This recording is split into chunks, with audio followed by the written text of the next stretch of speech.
Welcome to the June 3rd Board of Education open session. Can we please stand for the Pledge of Allegiance? I pledge allegiance to the flag of the United States of America and to the republic for which it stands, one nation, under God, indivisible, with liberty and justice for all.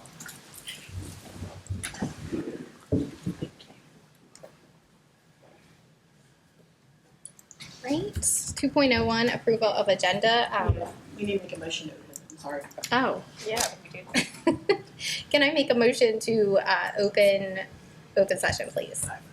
Second. All in favor? Aye.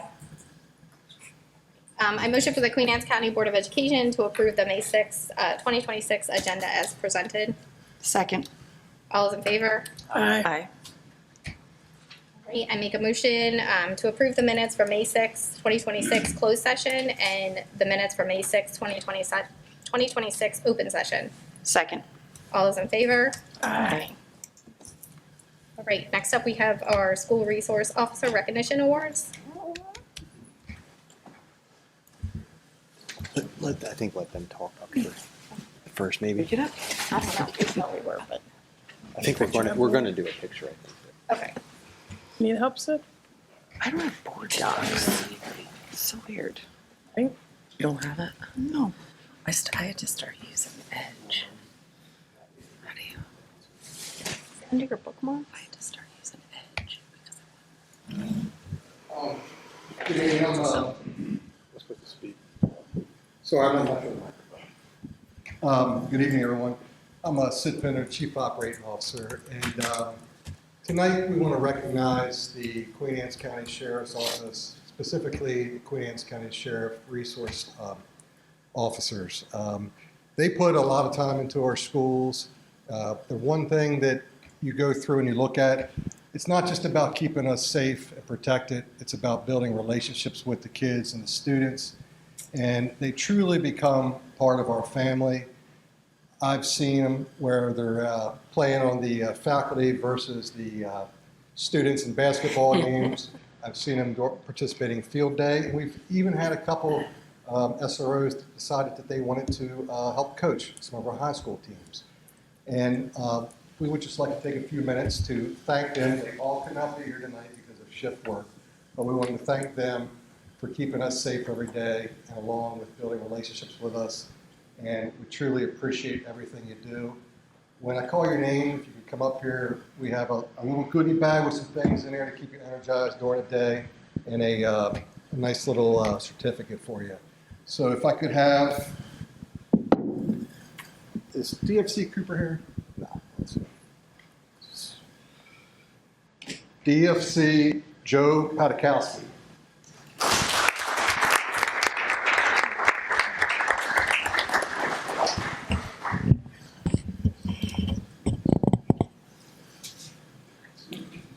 DFC Walter Bear.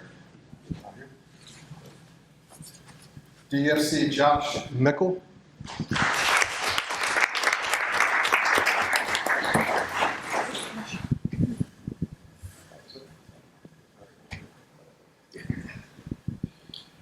DFC Chuck Patrick.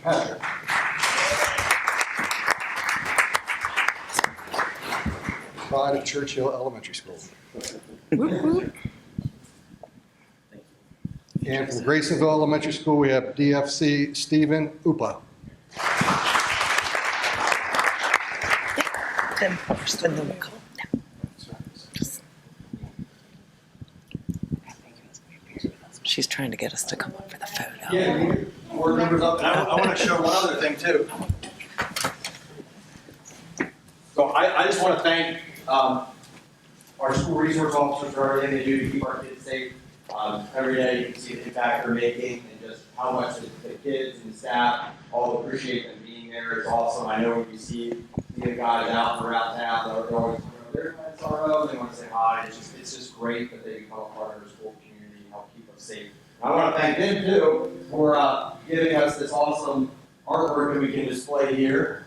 Just representing the partnership between Queen Anne's County Public Schools and our Sheriff's Office. So thank you for everything you do.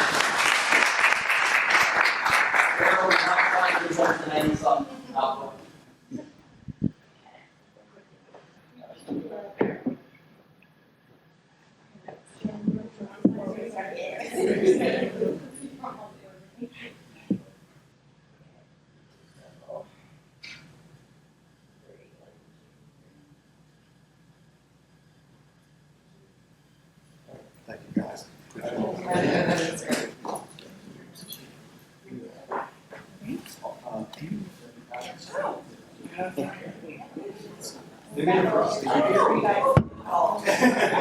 That's what I said. We gotta find a place to hang it. Oh, gosh. Yeah, I'll find a place. I cannot get in, so I'm gonna keep working on it, but I keep seeing you stalking you at top because Oh, let me know. I'll just move my computer over. we shut it down and then What? sign back out. Want me to make motions? Do you want to make motions? Well, where's my list? You can I don't care. I just know it's easy. I don't know. Made my What list. do you think? Is it easier if I do it? It's to the easier, but calendar. like if I hear you go that That's how I way, got mine. Okay. it does not matter. Look. You can freestyle. Okay.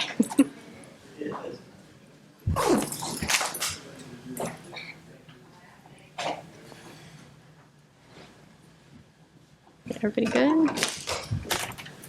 All right. Next up, we have board involvement. Anybody like to go first? Sure. I made a list because I didn't want to forget. It has been a busy month. Glad we are getting to the end of things. I got to participate at our senior signing day at Queen Anne's County High School, and I am very encouraged to see that we had 5 ladies that joined the Navy, and we had 5 gentlemen that joined the Marines. We had others. ROTC, I think she had a full scholarship to the Army, but it was a really good day.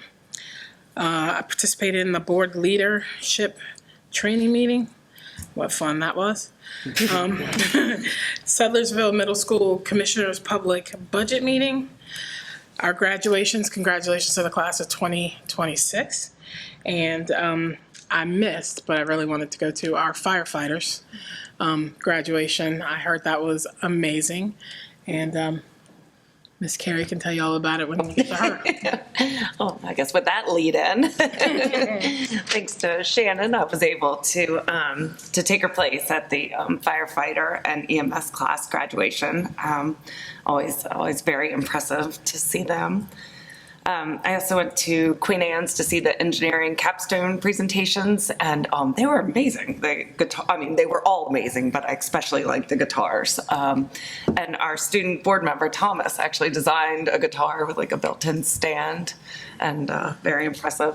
And then another student created it was like a silverware catcher because he worked in a restaurant, but like all of Dock House came out to support him because that's where he works. So it's just cool. really neat to see. So everybody go eat at Dock House restaurant, I guess.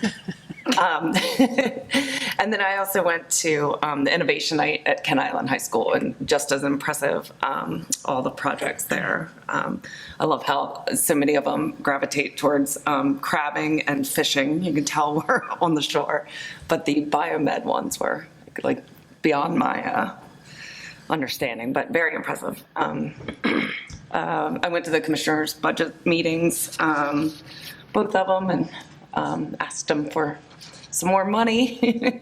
So we will see. And I also went to the League of Women Voters candidate forum with you, Shannon, to See the new see candidates. who's applying for the At large. at-large position.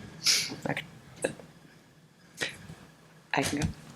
2 big things, obviously Queen Anne's and Kent Island's graduations, was able to attend both, and they were amazing. I've been talking so much about how it was so nice to see, especially at Queen Anne's, all the people that had enlisted, all the people that are ready to go into the workforce, the CTE program. Like it was amazing just to see how much the kids, and especially with things I know that we talk about with the blueprint and things that have changed in the last couple of years, especially since my older two have graduated. And it's amazing to see all of the kids that are utilizing these services that we have and that are able to graduate and go right into something. It's awe-inspiring. So they were wonderful services. Excuse me.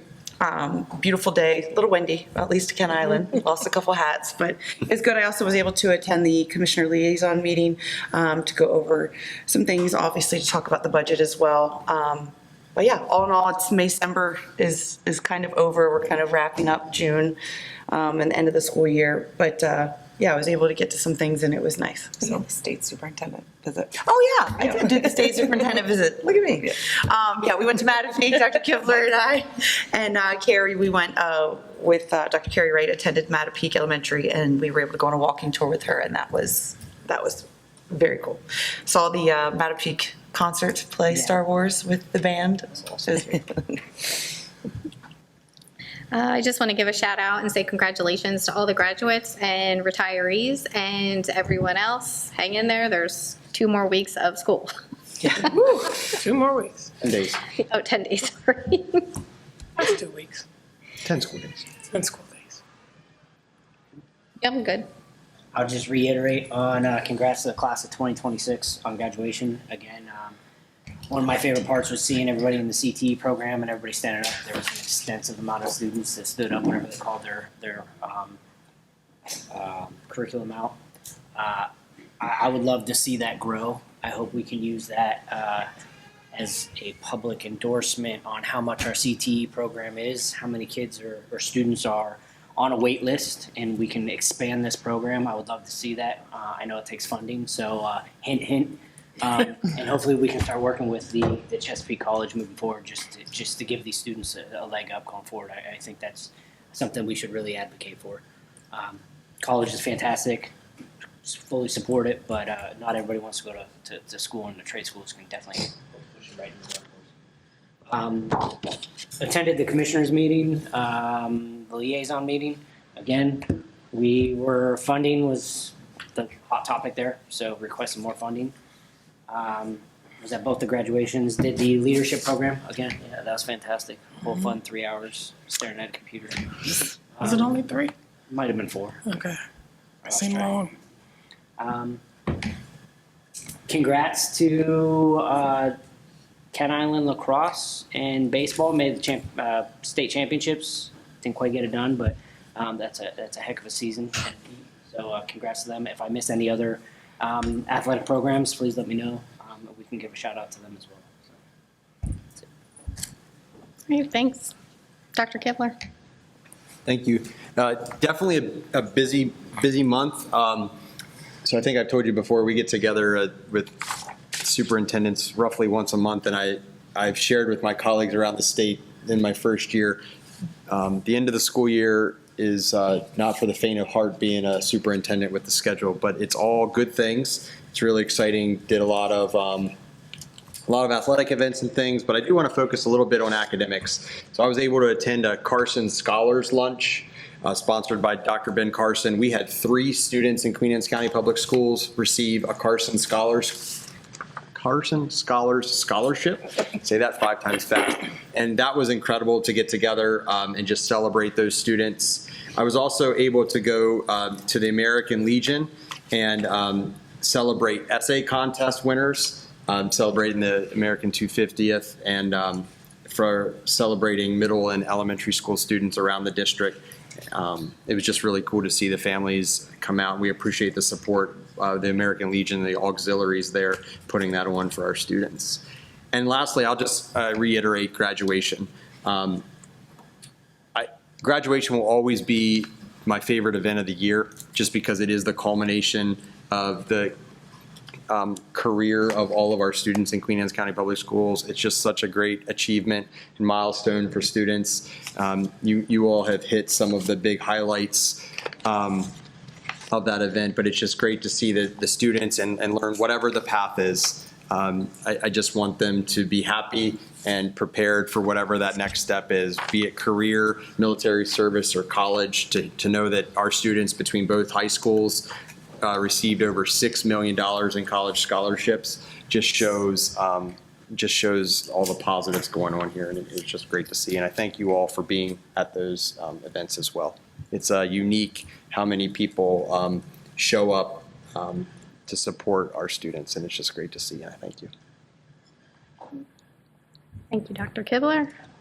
All right, next up, we have citizen participation, public comment. We ask all speakers to keep in mind the following guidelines. Speakers should sign the roster, including their telephone number and address. Comments should be limited to 3 minutes in length.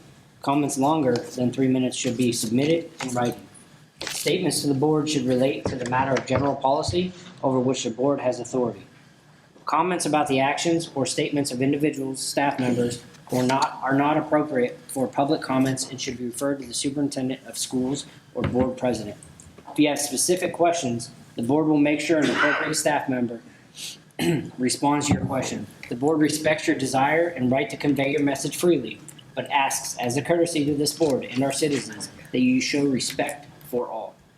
First is Valerie Maglio.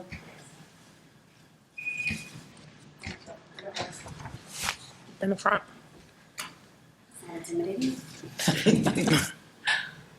Okay. So good evening. I'm Valerie Maglio. I live in Harborview in Chester. Good evening, President QACPS, Superintendent Keebler. Thank you for your time and dedication you give our students, teachers, and community. I'm here tonight to speak in support of the school's choice for families of Queen Anne's County. Our son has special needs, and I'm concerned that as he gets older, he's not receiving the individualized support he needs to be successful. This is not the fault of his teachers. They are wonderful, caring professionals who genuinely love and support our son. The challenge is that they are often working in classrooms that are understaffed and serving too many students with significant needs. An environment with smaller class sizes, our son would have greater opportunity to thrive and be included with his typically developing peers in the least restrictive environment. Because the proposed charter school would be in a public school, I am confident that it would work with his IEP, provide the services and accommodations he needs. Additionally, if approved, the charter school would be held accountable for meeting state and local performance standards, as the charter authorizer, this board, would be responsible for monitoring compliance, student outcomes, and ensuring that students receive appropriate educational services. Because the public charter school would be part of Queen Anne's County Public Schools, its teachers would be required to meet the same educational and certification standards as teachers in other public schools.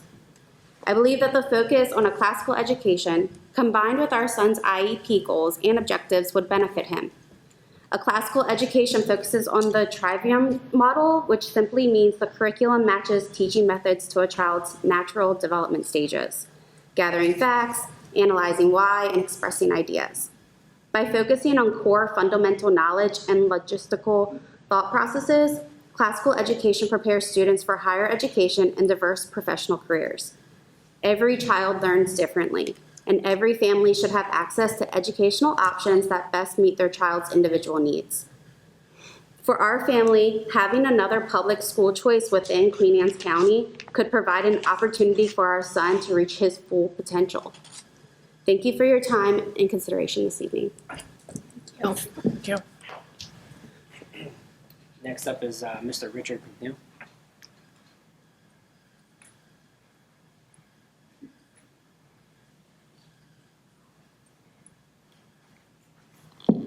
Good evening. Richard McNeil, I represent the retired school personnel, and I want to emphasize that it's not just for teachers, it's for everybody. Starting right off, I'd like to thank the board and Renee Wolf, especially. She worked exceptionally well to coordinate with me so that we were able to give a well wishes to the retirees and invite them into our group. We also want to recognize tonight and announce we give 2 scholarships to 2 students from Queen Anne's. It was Avery Mortimer, who's majoring in music education, and from Kent Island is Jamira Justice, who is planning on majoring in elementary education. So They got their awards at the senior nights, and at our luncheon next Wednesday, we're going to honor them and their families and give them an opportunity for 3 minutes of conversation. So I'll borrow you. But thanks to Renee, she was just wonderful on all that. Want to say thanks for the graduations also. As a former principal, I know how important that is, and give a shout out to all the preparations that go on before that day. You know, making sure diplomas are signed and correct and the right name and the right spelling, and just the organization is just phenomenal on that. Also, a shout out to the CTE programs. It's great to see that programs, or all the programs and the numbers. The pre-nursing group, you know, that just got pins, all the masonry groups that were recognized, cosmetology, you name it, all of them. It's just wonderful to see that. Listened to a podcast last week that was very interesting. Dr. Schreckenkoss, it might be interesting. It was called Redefining Education, to meet the tools rather than the tools defining education. And it was a study that was done from 2010 till last year. And they found out that students who were spending more than 5 hours on a computer in the school, through the NAEP scores, they plateaued and actually declined. And some of the schools who had taken that information and switched it the other way, the scores went right back up again. So I'm sure you all are aware of that, but if not, it might be worth looking into in that aspect. Our group will meet again next Wednesday.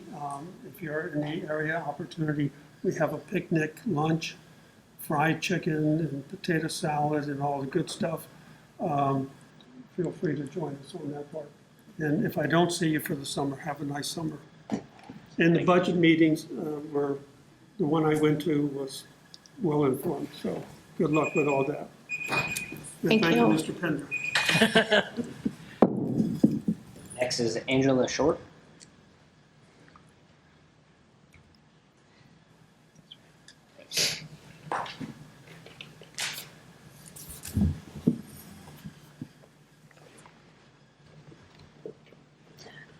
Good evening. I'm Angela Short. I live in Millington, and I am one of the leads at one of the schools. Thank you for giving me the opportunity to speak tonight to all of you and everybody who is watching. I'm here as a parent, but also as an employee of Queen Anne's County Public Schools. I'm speaking on behalf of most of our cafeteria staff, and I have a couple of concerns that need to be brought to your attention. The food. Prepackaged food that comes in a bag, we heat, we put it on the line. It is awful, flavorless, high in sodium, full of dyes, fake meat, not appealing to the eyes. We are asked to hype up our menus and get the kids excited for lunch. How can we do that if we're embarrassed to serve it?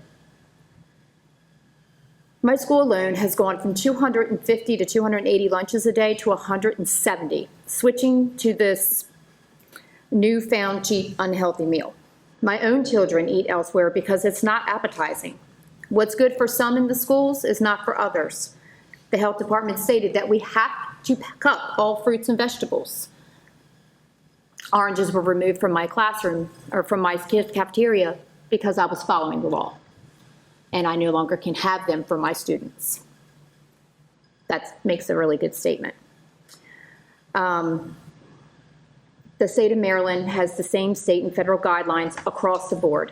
The other counties have amazing looking trays, and Queen Anne's looks like something out of an Oliver Twist orphanage. Please look into this. Our head coordinator, Julie, has created a hostile work environment. She has bullied an operations. Personnel matters.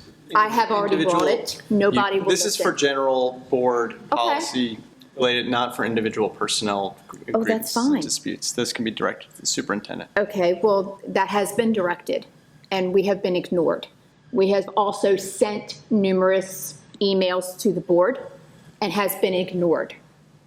We are simply asking that somebody step in, check, and figure out what the problem is, because a lot of employees will not be returning for food service if we have to continue under these hostile environments. This is absolutely absurd. We should not have to put up with it. I'm sorry. The custodians and the kitchen staff are the heart and soul of the school. If you don't have food and you don't have a clean school, you don't have kids. We don't have jobs. The only thing I'm asking, we are asking, is for someone to please look into it and do something. Something. That's it.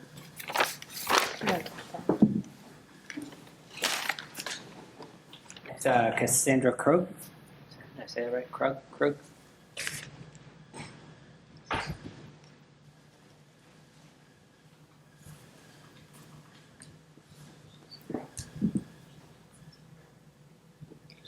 Well, I'm sorry, I'm really nervous. Okay. You're fine. Okay. Take your time. Okay. I'm so sorry.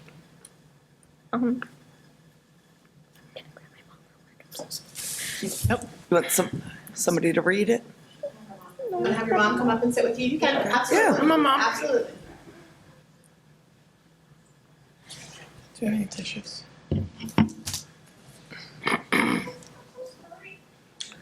It's okay.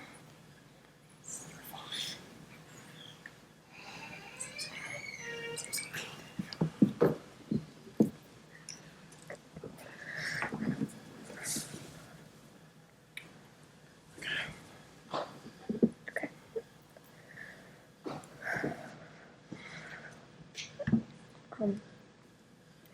Hello, my name is Cassandra Krug.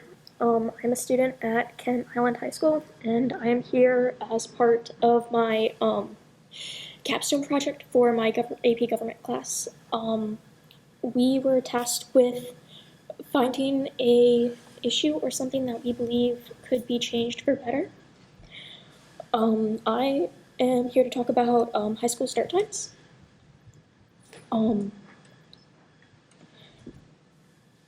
The high schools in our county start at around 7:45 a.m. and most students are either very tired in the morning or come in late because they are so tired. Some students drive to school, some don't, some take the bus, but it's not always the best because they are tired and it's not good. Studies have shown that students and teens need for anywhere from 8 to 10 hours of sleep, with homework, after school activities, and sports and work and that type of stuff. We don't get home until 4 or so 6 p.m. We have to then eat. Sometimes do chores and stuff, and then do our homework and everything, and that takes quite a bit of time. I'm so sorry. You're doing good. Keep going. I know, but I just feel really bad. So with students doing about the homework, which can be from an average to an hour and a half to 3.5 hours. Some students take AP classes, which can give a lot more homework than the normal regular classes. It takes a lot of time up. I did a poll in my school and in my grade level.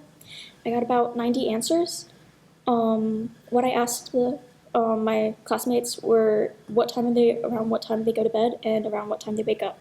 Most said 11 p.m. to 6 a.m., which is 8 hours of sleep, which is the recommended amount, but is still not enough for a lot of students because a lot of students are still tired in the morning. With testing and everything, it gets a lot worse because we are studying and doing homework, and some of us really worry about what our tests will be. I'm so sorry. Don't be sorry, you have all the time you want. 3 minutes. 3 minutes. I also asked if they wished school started like an hour later. 78% of the 90 answers said yes. Anne Arundel and Howard County switched their high schools to a later start time, I believe after 8 a.m. And if you look at the Maryland report cards for their counties, their high school reports have gone up since they switched it. They switched over, Anne Arundel switched over in 2022, Howard in 2023. And they have gone up since. So thank you so much. I'm so sorry. You're fine. Thank you very much. Is there anybody else that has a comment? Thank you.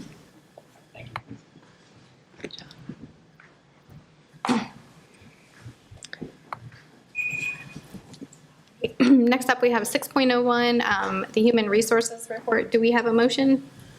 Oh, gosh. Hold on. Give me 1 second. I would like to make a motion to approve the Queen Anne's County Board of Education Human Resources Report as presented. Second. All in favor? Aye. All right, next up, we have the overnight field trip, the FFA State Convention. Dr. Schreckengoss? Oh, Mr. Talley is Switched it up. Okay. Sorry. Thank you, sorry.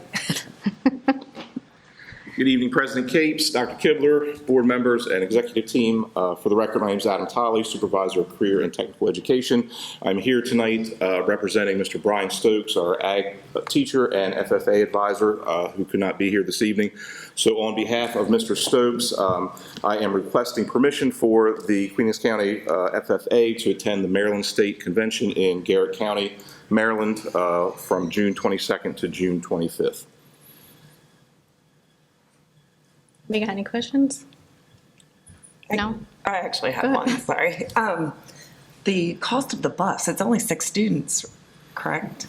Do you have, I'm sorry, I'm unfamiliar by insurance. Do you have to use the bus? It's tough. And the transportation is an issue that we, I've had conversation with Dr. Kibler, something that we are looking at for the future, not just for this trip, but for other things that we are doing with Skills USA and things like that. So we are looking for some more affordable options. And then even as of this week, recently talked to other organizations that have buses that we could potentially use. But for now, until we get some, protocols established, that's what we're kind of locked into. So what do we have to do to get protocols? I mean, that's like $4,000, it's like $4,000 added on. I kind of did the math. Are we allowed to have parents transport? No, that would be a liability issue. Just checking. So we have to be responsible for it, really having them on. It just has to be, okay, all right, sorry. But I just feel bad for the, everybody having to fundraise for that much, but I guess if it's through school, okay. Mr. Tolley has some ideas that we might be bringing in the future, specific CTE transportation, but. Obviously, I'll be in support. Yes, but we've been talking about it the last few weeks. I just don't think we're comfortable with where the budget is with it right now to move forward with it, but maybe in another year or so, it would be a bigger upfront cost, but then we would have it. And so we'll be discussing it. It's like a great trip. Yes. Go ahead. Like vans, school did like 15 passenger vans. Oh. Not within our fleet. We have our special needs transportation, but that's one option we're looking into in the future that we'll discuss with Mr. Tolley about adding that onto that, so we have a particular type of situation to also transport the students to, if they're renovating a house or if they're doing, culinary work somewhere, that type of situation. But we're not quite there yet. And what is the holdup on using any vehicles that we have within the system already for events like that? Insurance The or? COMAR regulations. Okay, so it's. Anybody else? No. Do we have a motion? I would like to make a motion to approve the overnight field trip for the Queen Anne's County FFA to travel to Garrett County to participate in the Maryland FFA State Convention. Fiscal impact, $6,500. Budget source, fundraisers, QAC alumni and supporters, CTE Perkins budget.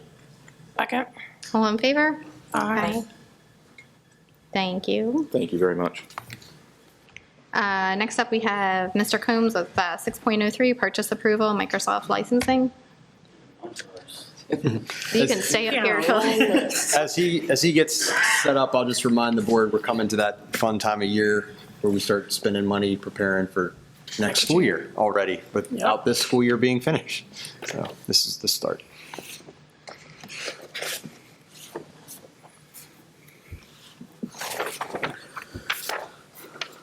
Good evening. For the record, my name is Josh Combs. I'm the technology supervisor.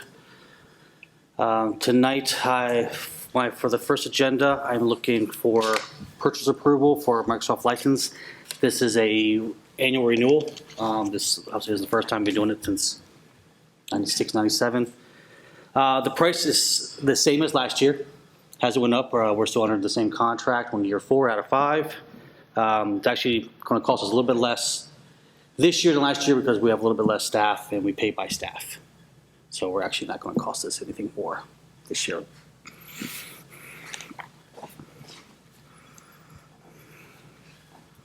Any questions? It's as a renewal. I mean, it's not much of it. Gotta have it to do the work. Do we have a motion?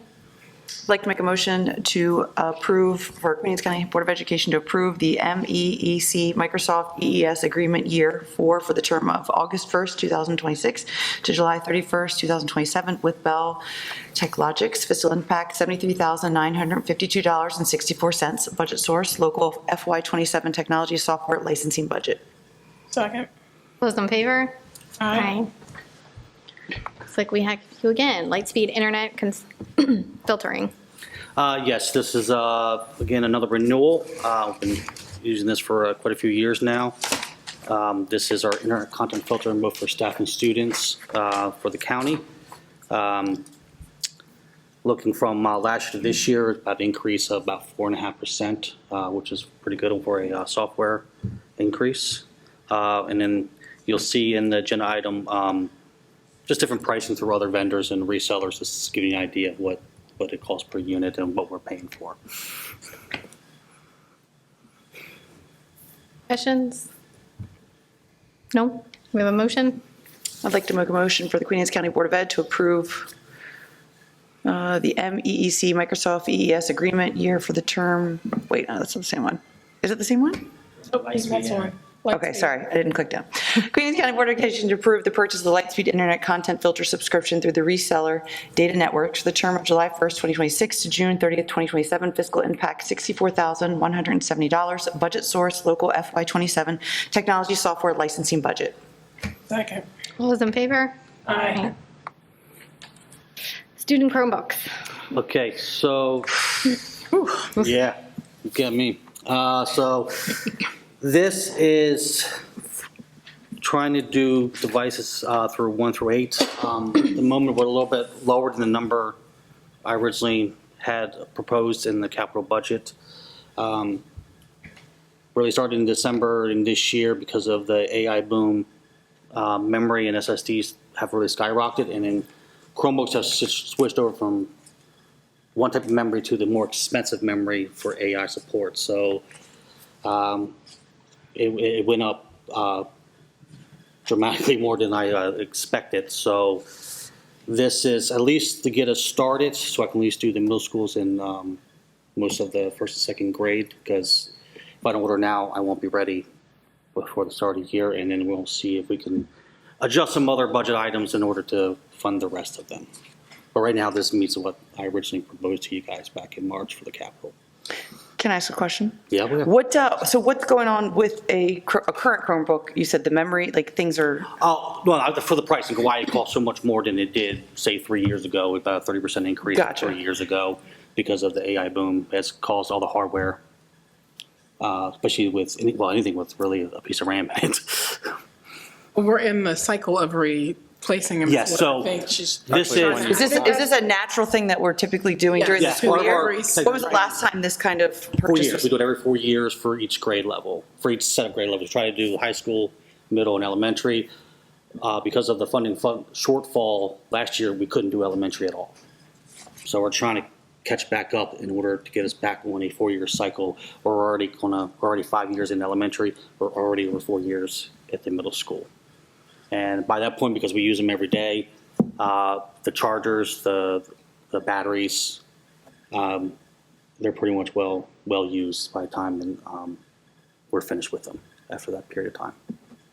And it's very common. That's the standard practice for the state of Maryland. If you look at other school districts, you do it every 4 years. You have them 4 years, and then it's 50. And what was the cost 4 years ago? It was like 30% less. 1.3 something, I think is what it was. But it was 30% less, which I think. Whatever. And does this have anything, correct me if I'm wrong, weren't we on some sort of leasing program with some other computers, or we were doing? Yeah, that we had to, the last round we did, didn't we have like a leasing? We had to, You we had have to a do choice. the You can obviously lender. purchase them outright, or you can lease, but obviously a lease you're paying interest on of some sort. So you're just spreading the payments over like any car But this loan. is separate from that, or was that the end of? We're at the end of that leasing. We're at the end of that 4-year leasing, and now we're. Will these computers replace any of those computers? Yes, we replace all of them. And what happens to the old computers? We recycle them or take as many parts out as possible for spare parts. We'll rip the screens out with any batteries, and we try to recycle them as best as we can. I mean, it's one of those things where you're like, it is what it is, but man, that's a It's a big hit. chunk of change. Yeah. This is 1 through 8, so this is a much bigger chunk than we normally. And this would give a Chromebook for every middle school and high schooler in the county? My high school. 1 through 8. Oh, 1 through 8. School and But this didn't, This is a little short to do 1-to-1. Right now, this is about 1-to-1 for middle schools and about half for 1st through 4th. and what we're trying to do is find, because this is capital money. It's capital right? money. So because this quote came in more than we were expecting, what we're trying to find is where throughout other capital projects, you know how sometimes we have the surpluses, where can we find money to round out and keep our 1-to-1 for all the grade levels? How much are we short right now to do so? For Like, was there an estimated cost? Oh. it's about 435,000. How much? 435,000. That's what we're short to have 1-to-1. Oh, sorry, 455,310 for every for student. a 1-to-1 for 1 through 8. We already have 9 to 12. We're in the middle of that one right now. Yeah, that's next year. So just thinking outside the box. Sure. What do they get? Like, what does a child get? They get a Chromebook, a case, chargers, all that stuff? plus all the software. And the Google the Admin license, security which is we system, need. everything they need to do their work, be on this network only, because they can't. So it's not like a private computer, like a computer that a parent bought could access it? No, we don't know. Right now, everything is, because we filter everything, including the home, so everything is used. Yeah, even the through home our thing device. is important, I think. I know I squabbled about this before, but but since we're always talking about, doing away with phones and getting kids like off screen time and mental health, is there a way we can scroll back with kids? I understand like everything we do is on the computer, but is there any way to be less screen time and also not spending so much money on Chromebooks that I've seen how these kids abuse them, and I didn't even spend $745 for my own computer. So, is there any, or That's outside of my control. Basically, what we would need to do as a district is make that educational decision that that's the direction we're going, kind of like what we're doing with phones. But that would require a lot of planning and a lot of change to the curricular materials we have and things like that, because we're so reliant on it right now.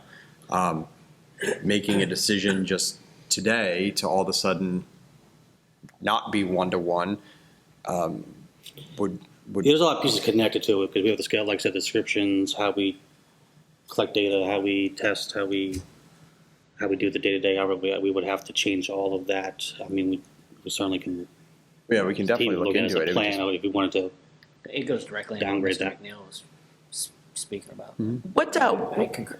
I like what she's saying, but at the same time, how Yeah, everything's on the computer. What did we do with kids whose parents don't want them to take a Chromebook home at night and they may need it for something?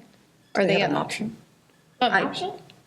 That's never really, I mean, the only time we've ever, is a student fears that it will get stolen at home, we tell them that we leave it at the school and they pick it up in the morning. Okay. But for the most part, that's a pretty. So they don't even have the option to opt their kid out of a Chromebook, like to bring home, like they don't want, like what if they Well, one don't for four allow? keeps them at the building. But if One they of opted out, how would they do their work, is what I'm asking. Yeah. But if you don't want your child to have a Chromebook at your house, that's your option. That should be an option for you. Okay, and I ask the question again, how do they do their work? That's what I just asked. Is there an alternate way? that's what she would say. Well, I mean, with so many things, being a Google school district, in theory, they can get into their Google accounts on. They can have They offline have to documents. get it They can do offline in documents. another device. On a, not a separate note, similar note, when, if there is a Chromebook that is damaged, like the kid drops it, the kid's a kid and something happens, what is the financial responsibility of the parents in replacing that? Nothing? Like, do we have any, and I say this as a parent. Only if it's intentional.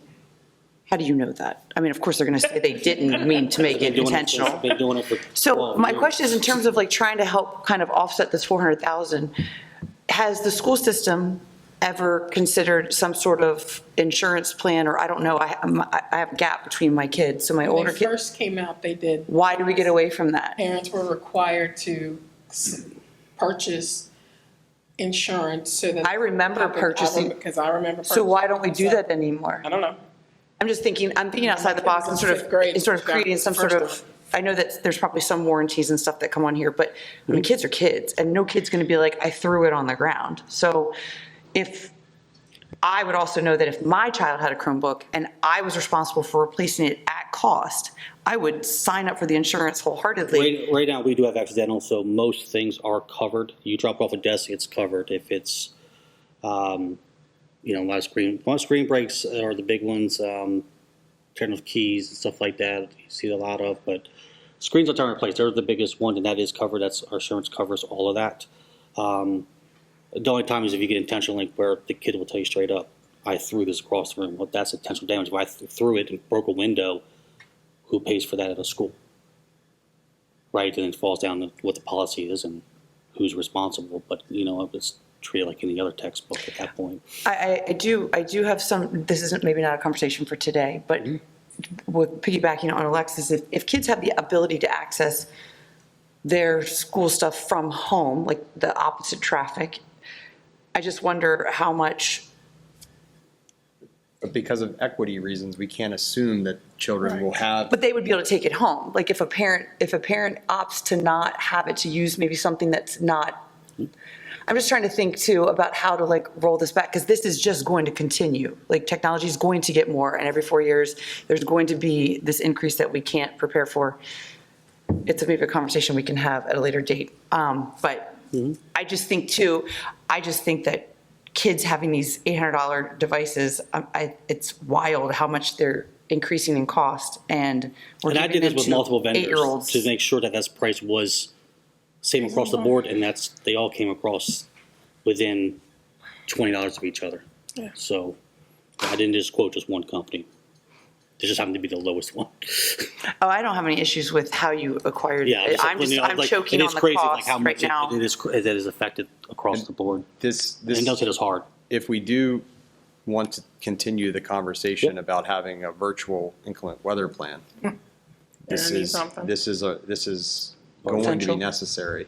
I know, I can't remember the county off the top of my head, but I know that there is one county that's, because of the cost, you all are not wrong about any of that, obviously, rolling back the one-to-one for their school system, and they know that that means that they're going to have to go away from their virtual plan as well for the inclement weather. So it's the question and the discussion we're having right now is happening literally everywhere in this state for sure, and I'm sure across the country.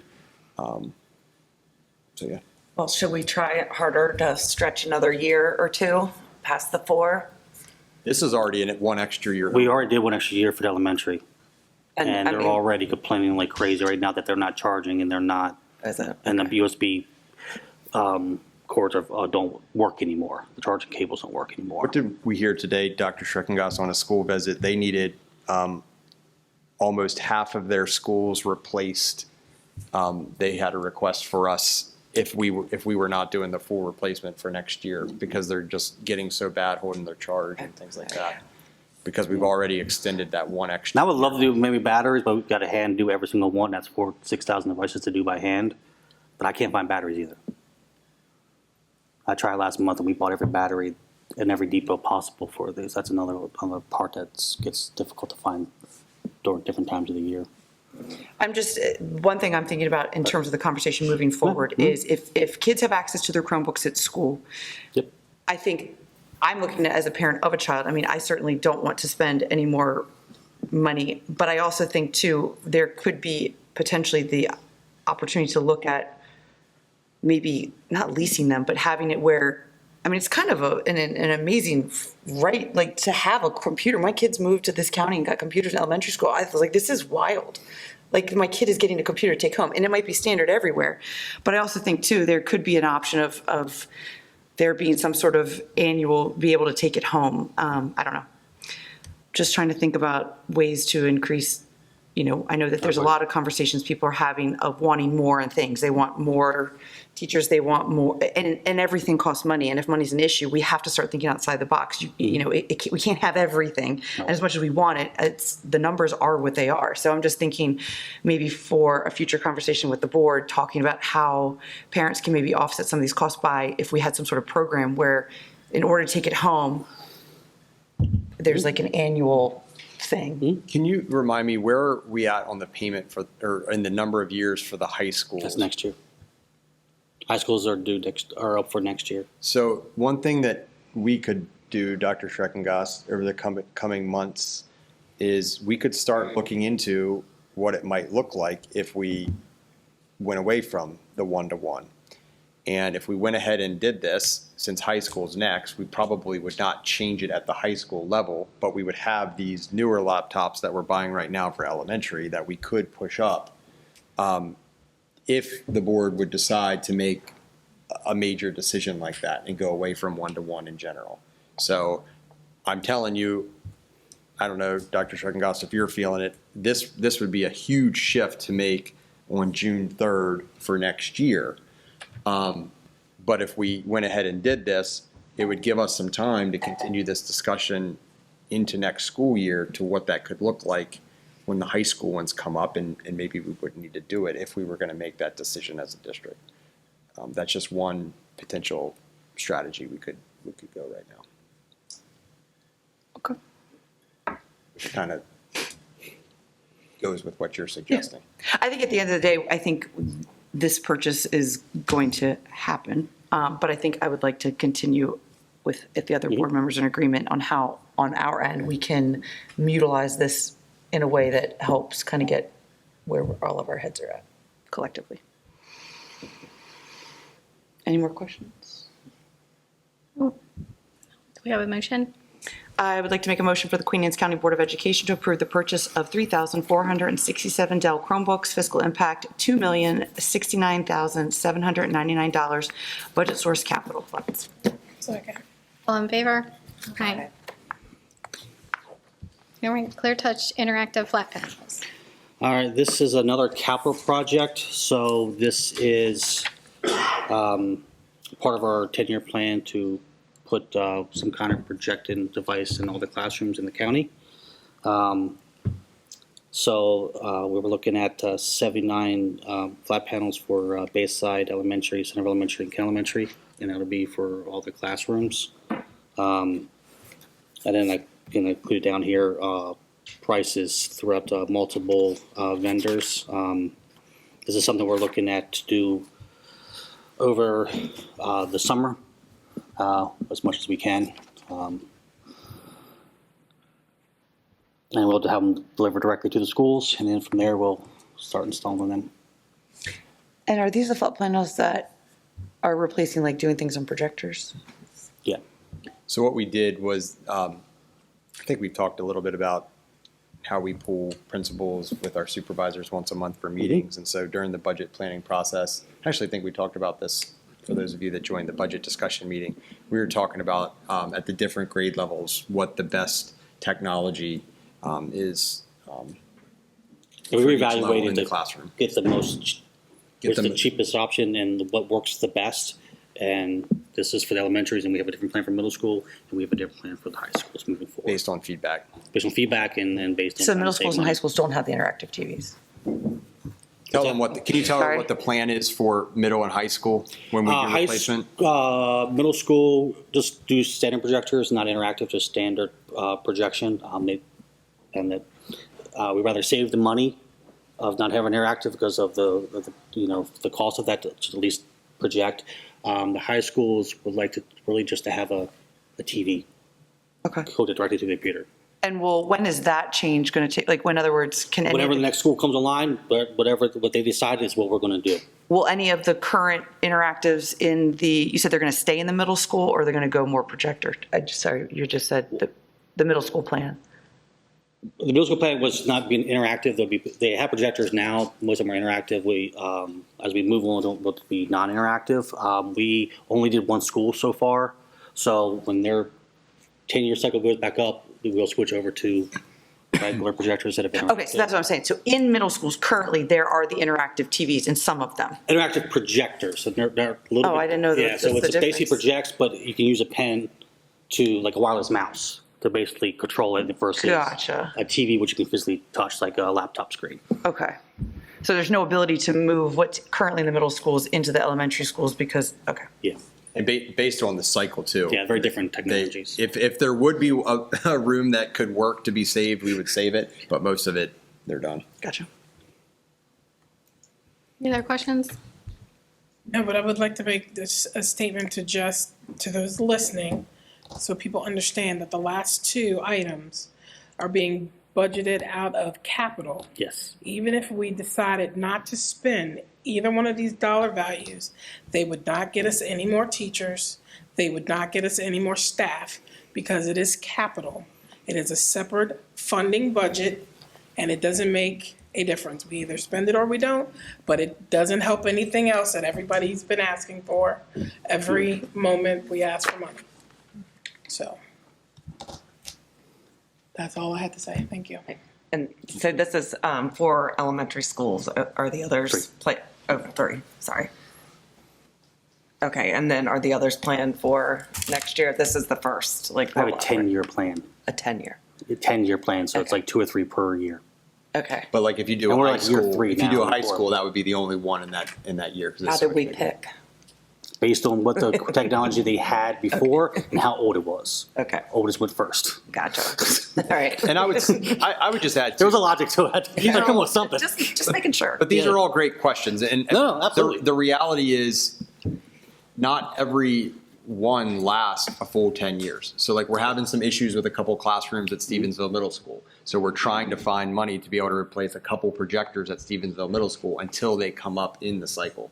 So it doesn't mean just as soon as this school gets it, hey, we're not going to talk to you about this for 10 years. Yeah. It'll just be a little bit more piecemeal as we go along.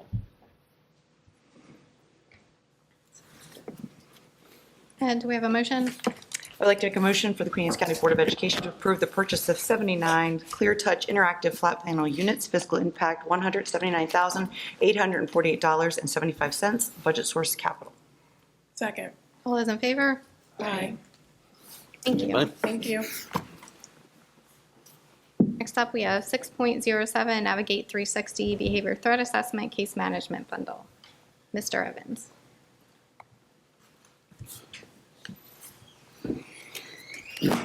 Good evening, President QACPS, Dr. Kibler, members of the board, executive team. For the record, my name is Matt Evans, Supervisor of Student Services.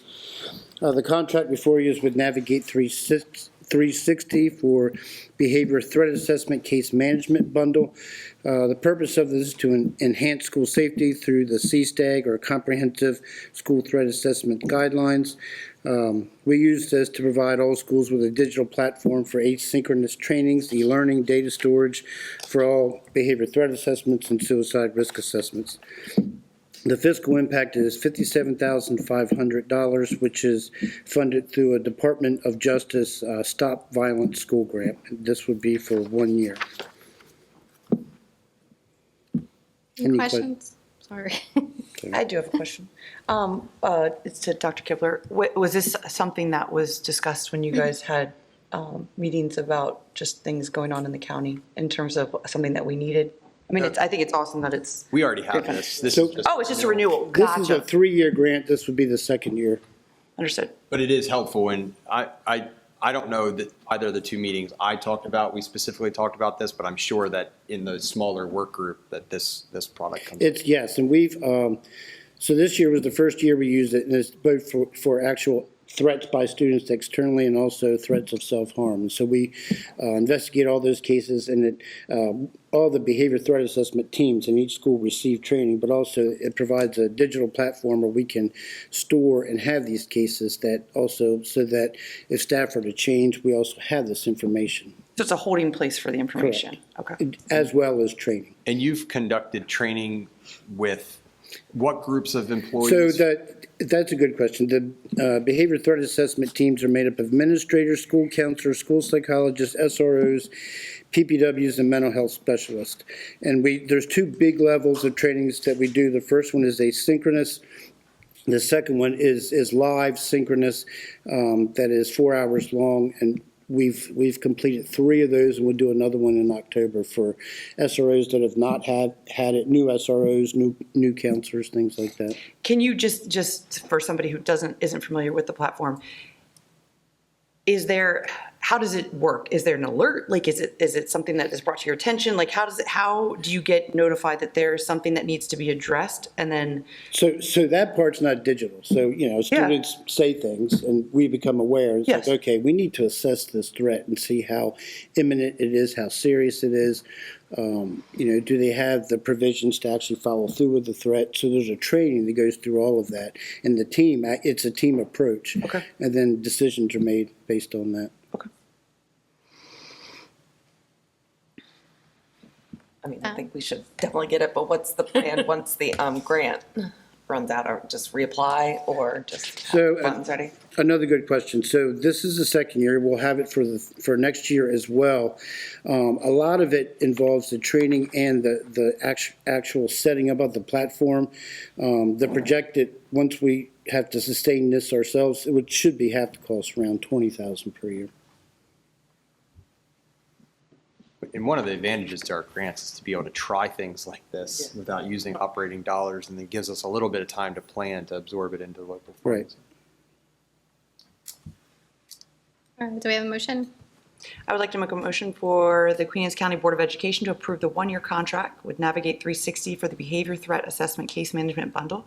Fiscal impact, $57,500. Budget source, Department of Justice Stop School Violence Grant. Second. All those in favor? Aye. Thank you. Thank you. Thank you. Next up, we have 6.08, 2026-27 school year meal prices with Ms. Hickey.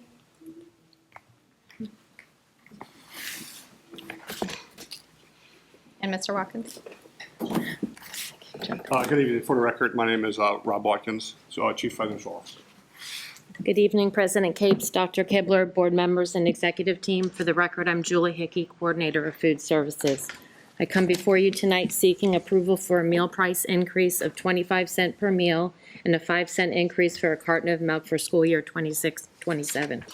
Queen Anne's County Public School meal prices have remained the same since school year 24-25, and at that time a 15-cent increase was approved by the board. Historically, QACPS has implemented a meal price increase every 2 years. Due to rising food and operational costs and a wage increase for hourly food service workers, an increase of 25 cents per meal and a 5-cent increase for a carton of milk is recommended for the school year 26-27. With the 25% increase per meal and the 5-cent increase for milk, the rates for the 26-27 school year would be $2 for breakfast, and that would be at elementary, middle, and the high school. Elementary lunches would increase to $3. Middle school and high school lunches would increase to $3.25. Staff lunches to $4.50, and milk to 60 cents for a carton. Happy to take any questions anybody may have. We went over this last month just to prepare, and this would be, whatever we do here now will also help prepare and inform the food service budget when we come back on the 17th, as well as part of all of the budget. I don't remember what product. Do we know what the surrounding counties themselves? We do not. A couple of this, Caroline County, Dorchester County, Kent County are all 100% CEP, which means meals are free to all their students. I have not been able to find out what the surrounding counties are. We have it as of this school year, but not this upcoming school year. I don't like increasing prices on parents, especially in the times we're in right now. Right. And I can appreciate that. And like we said, our operational costs, our food costs continue to increase. And in order to be able to give our hourly workers an increase. Life itself is increasing right now. Exactly. And so we've been able to hold them where they are at for the last 2 years.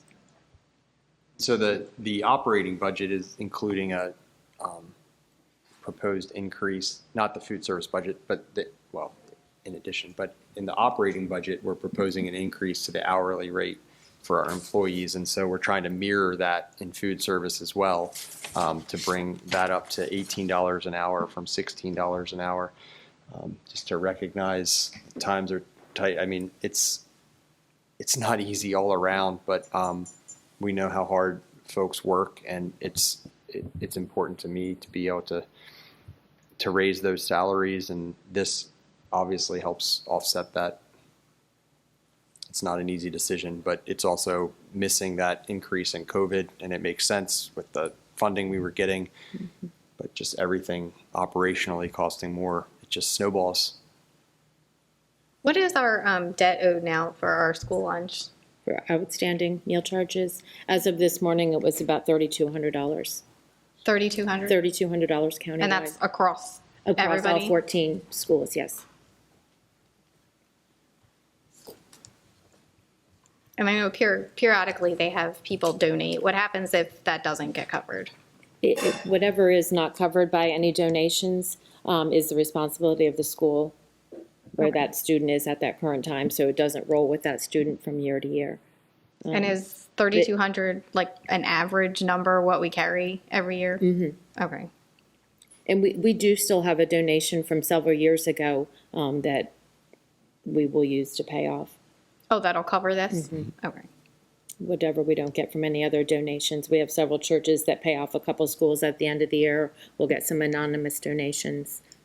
Is there anything like, I know several parents at their school, you know, they may or may not do it for like different clubs. Is there do we have like an actual link where anybody could go on if they wanted to donate towards like the school lunch or something else? We do not. Occasionally I'll get a phone call and they'll ask if somebody wants to donate what they can do, and we just, suggest they send a check. Okay. And then, they can designate it for a particular school, particular student. We will occasionally have a family of a graduating student who will say they will donate the funds remaining on their student's account to pay off outstanding debt as well. But there's not a link out there to be able to do it now. But you bring up an interesting idea, because we have the Queen Anne's County Education Partnership now, and that's on our website, and we're trying to direct people that just want to reach out about other things, that this is a place where you can donate funds. So what we could do is we could talk to that organization about, is there a way to set up just specifically to donate for Because you people can that put are it with Chesapeake Charities, you can put in your memo what you want it to go to. But what we could maybe do is talk with Ms. Luking about doing that and setting up something direct so people see it and know that it's there. I know because we've talked about all the different projects but there might be people out there that want to do just specifically the food service. So that's an interesting idea and something that we can look into, Dr. Schreckengost. So I have a question. Yeah, because go ahead. Oh, I'm sorry. So if they are donating to the school and they're writing a check to the school, not that this should be an incentive, but are they also getting the tax benefits? Because I know some folks will look into that. Some folks at the end of the year have to donate because they're trying to break even. If they have that option and they know they're getting a tax benefit, that might be a different avenue for some folks. Not saying that That's what Chesapeake But with if they went the to charity, partnership. but if they're just writing a check though, the school might be. I don't think they will. Yeah, that's so. There's typically thank you letters and gratitude, they're sent out on behalf. We don't typically solicit donations for those. Correct. Tracking And that, we but I'm did saying have- if somebody does come up and they're like, hey, because business owners, I have to donate $10,000 this year, and they have to have the tax write-off, but I want to help feed families. Sure. But they need that tax write-off. They could go through the charity, but if they're writing you a check, is there a way for the school? We or is did there- provide provide somebody, a tax- we have We get it. provided companies with documentation that it was a charitable donation. Yeah, most people, it's a personal donation of a check. Understand But that. yes, I'm just we throwing have that had out two there. businesses Folks know. that we Some can, business owners that might be watching might be like, oh, I didn't realize I could go do that. Now, I'm Yeah. just trying to get the information. we can out there. provide them with whatever they would need. Good idea. That'll also work, because I've had most parents know with their kids that go to their school about like the giving closet, and then also if they wanted to donate for field trips, like if kids don't have the money to go on field trips, is there something specific for the school, or could they also donate through Ashley Lucan's stuff for that? Or is there something specific already set up for like field trip funds or the giving closet where if they want to donate items or money? Yes, they could reach out directly to the principal, and the principal has a discretionary account that ensures that every student gets what they need. So if they'd like to supplement that, that would certainly be appreciated. And then on occasion, things come directly to the central office, and we try to put it to the school that it came from. If it doesn't, then we allocate it out. Okay. Thank you. That's what you did with the Safeway gift cards, correct? That's right. Safeway gave us some gift cards earlier. Took us a few minutes to figure out how we were going to use them, but eventually we decided to use them to provide snacks in our nurse's office, snacks and drinks and things in our nurse's office. And we thought that was a great way to spend that $1,000 to kind of help kids who ginger ales and crackers and that sort of stuff. We get quite a few gift cards from Acme and Safeway through their Nourishing Neighbors program, and we donate them to the backpack programs, whether the churches that support the backpack programs, but we get quite a lot of support from the Nourishing Neighbor program. I have a question. So is the 78,000 that you think that could be potentially, or almost 79,000 increased revenue based on previous number of meals, number of meals served? So when I do the math, that's about 315,000 meals. Is that around what we serve the county? 200. Yes, The yep. number was 220,000. That's right. I don't have that one up in front of me. Hang on. I believe it was 220,000 lunches and 95,000 breakfasts. Is what that number was. Calculated from. I can confirm that in a second.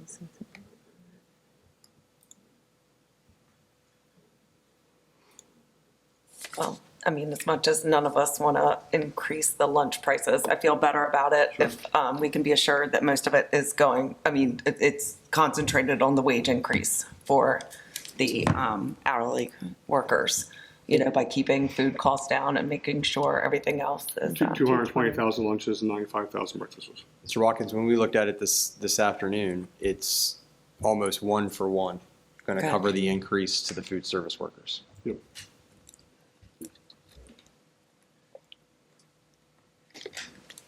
Anybody else have anything? No? Do we have a motion? I'd like to make a motion for the Queen Anne's County Board of Education to approve the increase to meal prices by 25 cents per meal and the price of a carton of milk by 5 cents for the 2026-27 school year. Second. All those in favor? Aye. Thank you. Thank you. Thank you. Next up, we have Dr. Schreckengoss with 6.09 Edmonton. Thank you. Switch again? Yes, nope, I got it. Good evening, President Capes and Dr. Kibler, members of the board and executive team. For the record, my name is Jennifer Schreckengost, Assistant Superintendent, and I come this evening to request approval for the purchase of a 3-year contract with Edmentum. That is a digital curricula company that provides us credit recovery opportunities and our high school summer programming. We are currently with Edmentum and have been for several years. This is just a renewal for a 3-year period. it's basically the program that allows us to have about 200 students recovering something like 400 credits over the summers. So how does it work, I guess, is what I'm wondering. Is it it goes on the Chromebook, it assigns their work, and it just, I'll let you explain, sorry.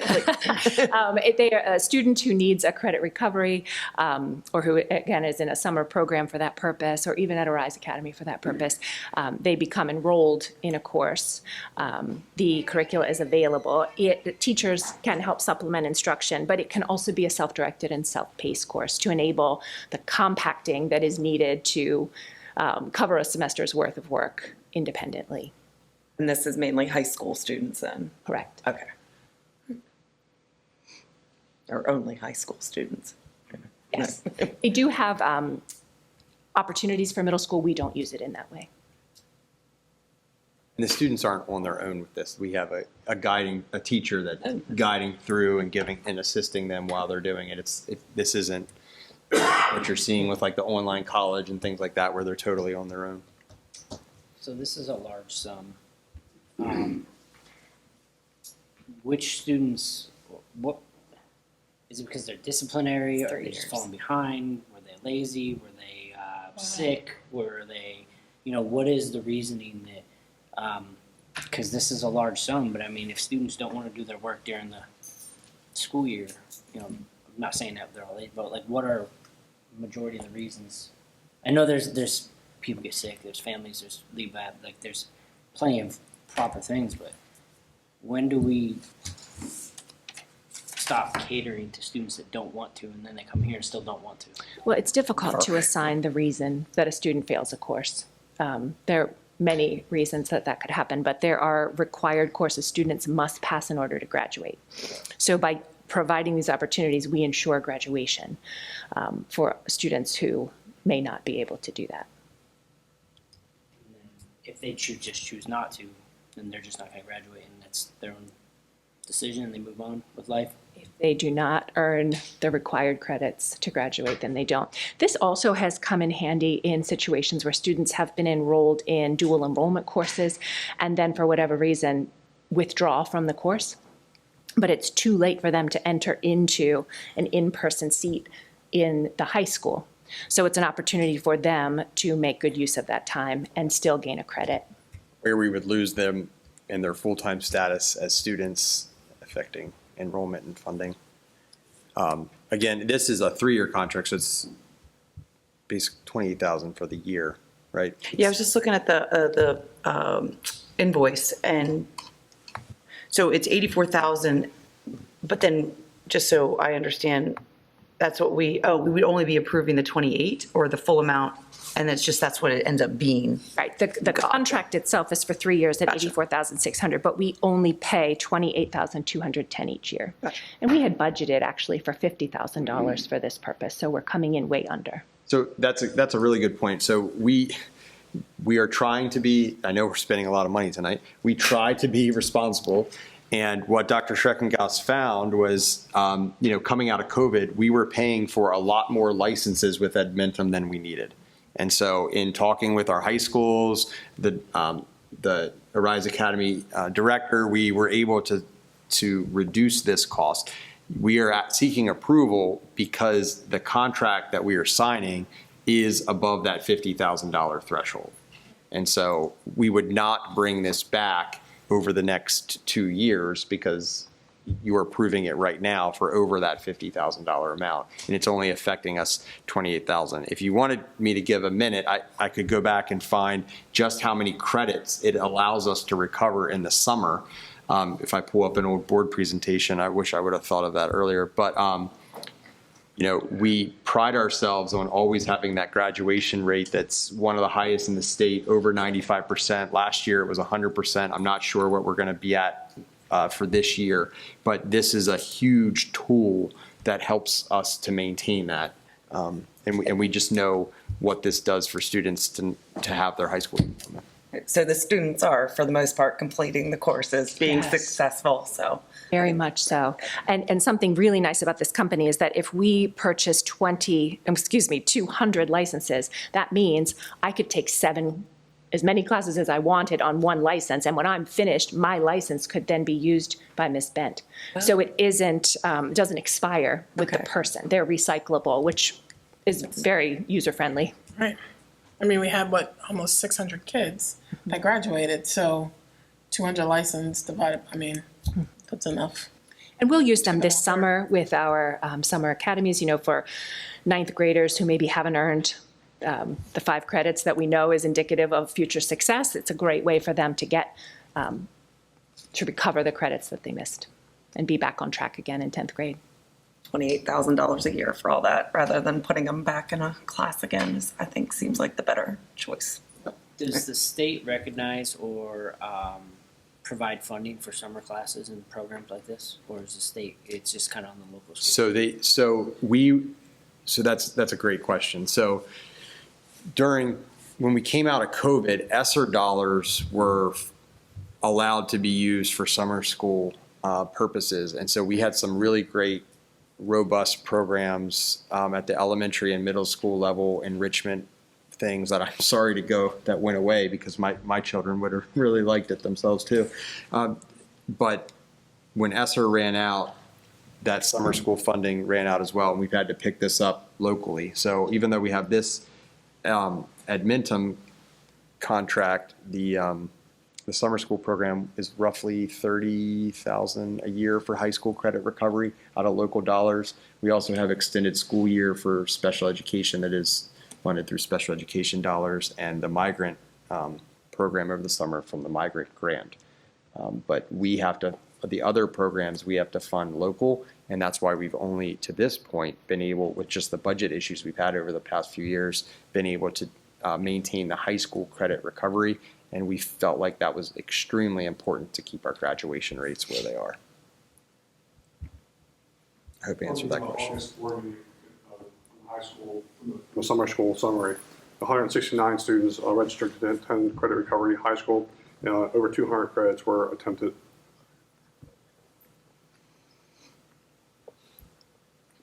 You have a motion? I would like to make a motion for the Queen Anne's County Board of Education to approve the purchase of a 3-year contract with Edmentum to provide credit recovery credit recovery in high school summer programming. Fiscal impact $84,630. Budget source local. Second. All those in favor? Aye. Thank you. All right, Mr. Watkins, 6.10, purchase approval, Power School. And Dr. Knoll. Good evening again, Dr. Kibler, board members. For the record, Rob Watkins, CFO. Michael Knoll, Director of HR. Today, we're here seeking an approval for a 4-year contract with Power School for a program called Employee Records. This program is a human resources and personnel management system designed for school districts. The system provides centralized electronic employee records management, including employee demographic information, employment history, certifications, contracts, payroll-related data, benefit information, evaluations, leave tracking, and compliance documentation. This program is intended to combine and add to our current pile of products from Power School to kind of help us digitize our program. One of the initiatives that Dr. Knoll and I have embarked on is trying to make things more efficient. As you can imagine, there's a lot of passback in paper, even in 2026.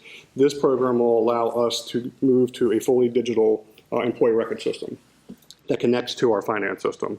In the world of position control, as you guys know, positions are 85% of our budget. So this program is intended to streamline with the applicant tracking system, which is how people apply to Queen Anne's County Public Schools, complete their employee records and digitizes the records, and then it backs up and connects directly to our finance system. It is intended specifically to make things more efficient and to save time in the long run. So basically, someone from inception of us posting a job to applying for the job to interviewing for the job, accepting the job, working, transferring, all the step increases that they may get through retirement is all embedded into this one system, and everything talks to each component because it is part of the Power School world.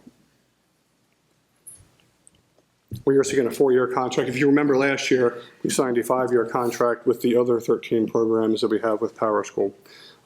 They have been generous with us to give us a 20% discount to bring this program to Queen Anne's County and kind of complete the final piece that we need to digitize the platforms. 4-year deal also allowed us to lock in the annual lift at 4%, the same lift that all the other contracts are on.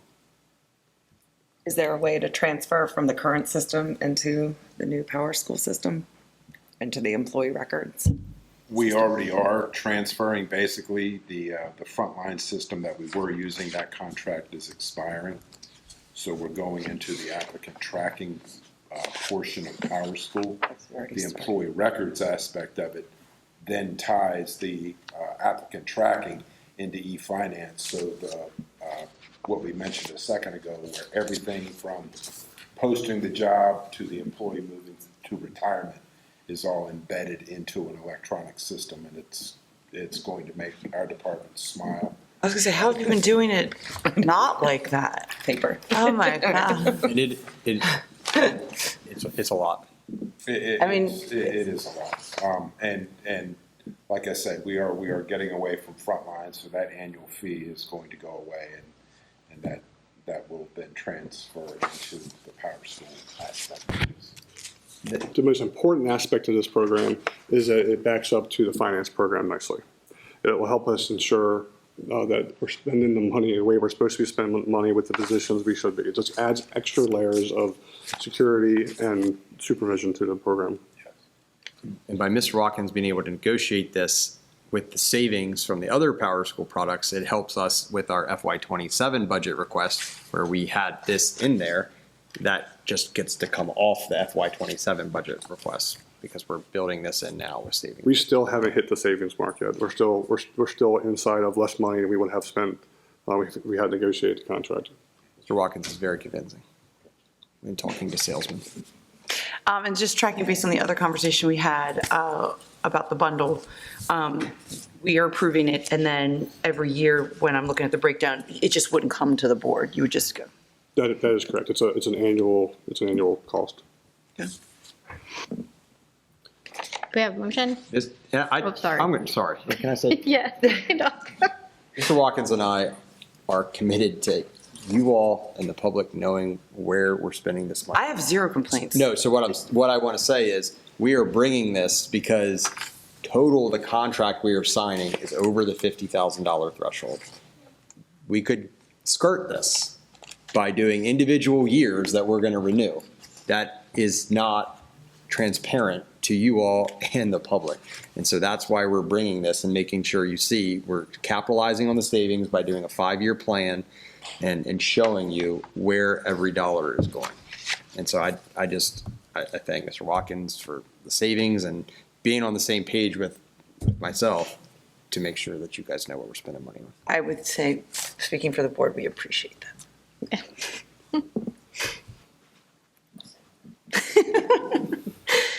Any questions before we move? I would like to make a motion for the Queen Anne's County Board of Education to approve the 4-year contract with Power School for employee records, fiscal impact $87,258.25, budget source FY26 and FY27 operating budget. Second. All those in favor? Aye. Thank you. Mr. Barraclough, purchase approval for welding equipment.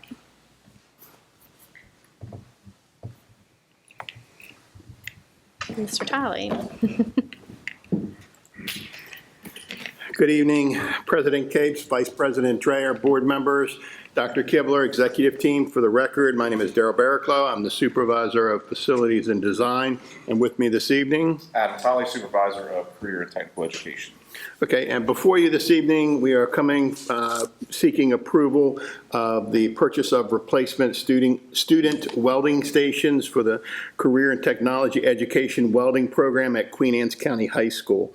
The existing equipment is well need of replacement. In addition, this will increase the number of teaching stations.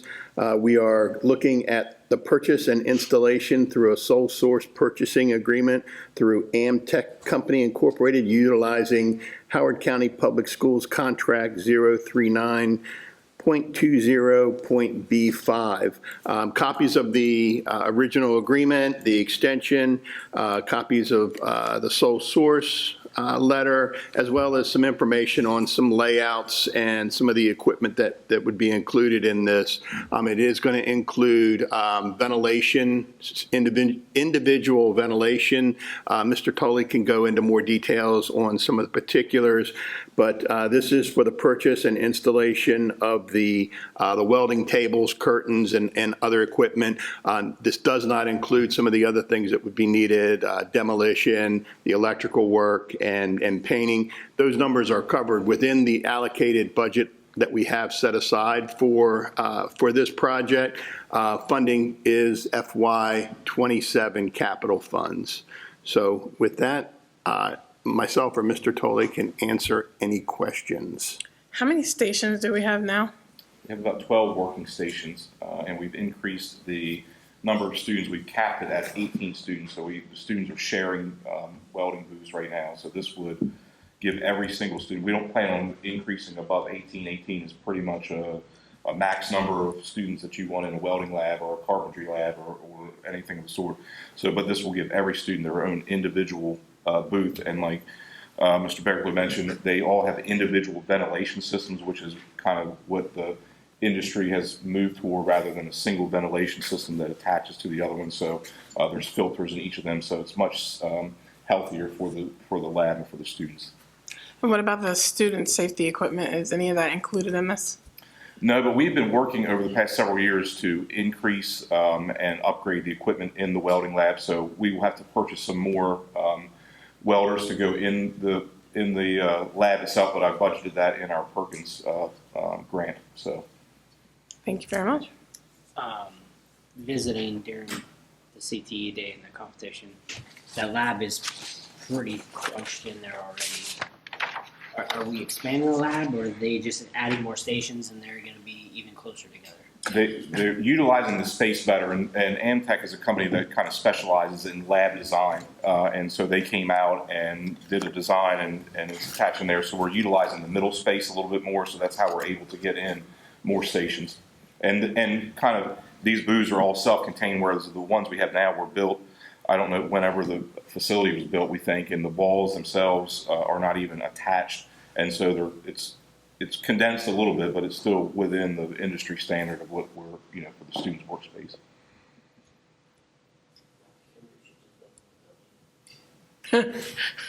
I'm all here for it.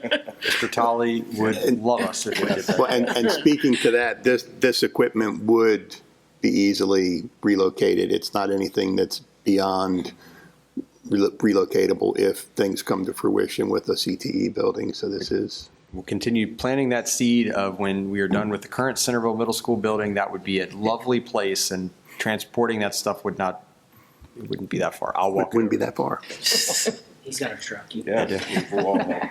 But just with this, we talk about being prideful and excited about our CTE programs, and as Mr. Tolley and I and Dr. Schreckengast, we talk about expansion of potential programs. It's very important to us to make sure that we're maintaining our current programs and having them be as updated as possible. So as we continue to talk about new programs we can bring online, you will see year over year this type of thing in the capital budget request to make sure we're maintaining the programs that we do have that are so successful and we're so proud of. So this is the first of that. Anybody else? Do we have a motion? I would like to make a motion for the Queen Anne's County Board of Education to approve a purchase and installation of welding lab equipment from Amtech Company Incorporated for Queen Anne's County High School. Fiscal impact $173,761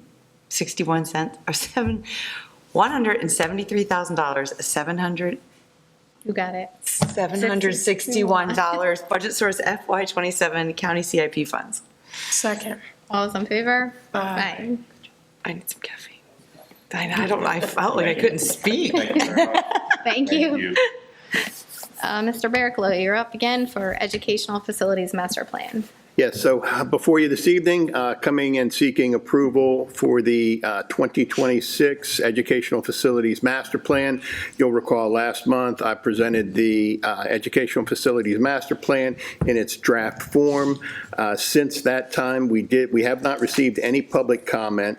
A couple of updates that I can provide you with regarding progress over the last month. We did receive MDP, Maryland Department of Planning review and approval of our projections, of our student projections. We did also receive, it's not included in the package that you received because I received it late, just received it yesterday. We did receive county approval from the Department of Planning, which is also a requirement for submission to the state. We did receive that yesterday. So those were really the only two pieces that were kind of in the document as placeholders, with exception to obviously the cover letter, which has to indicate board approval, which hopefully will come this evening.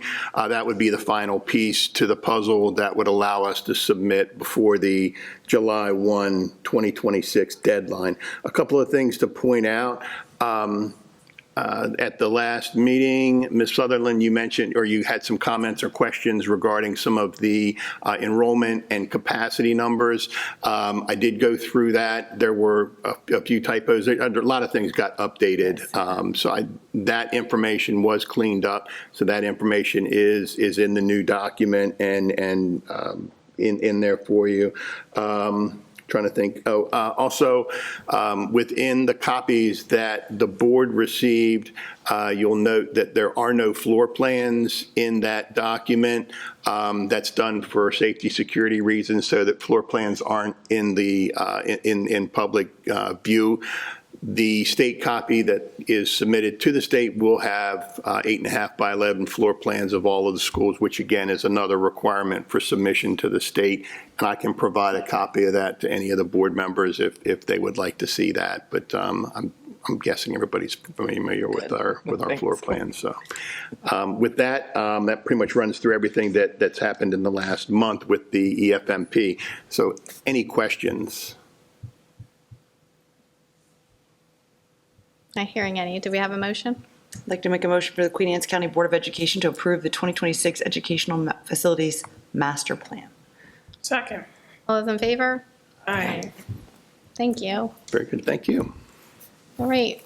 Dr. Knoll is up for 6.13 through 6.18. Ooh. Gonna be busy.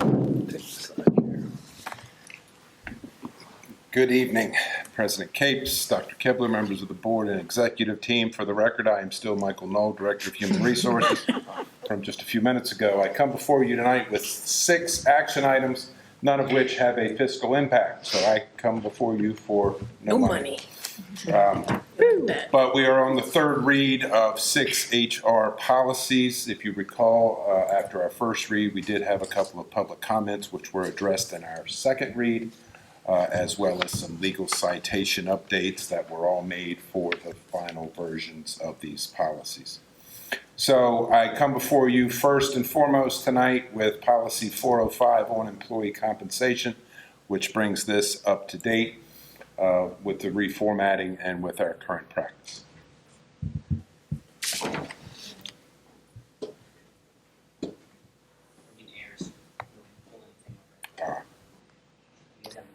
It looks like it's just the attachments. It's not.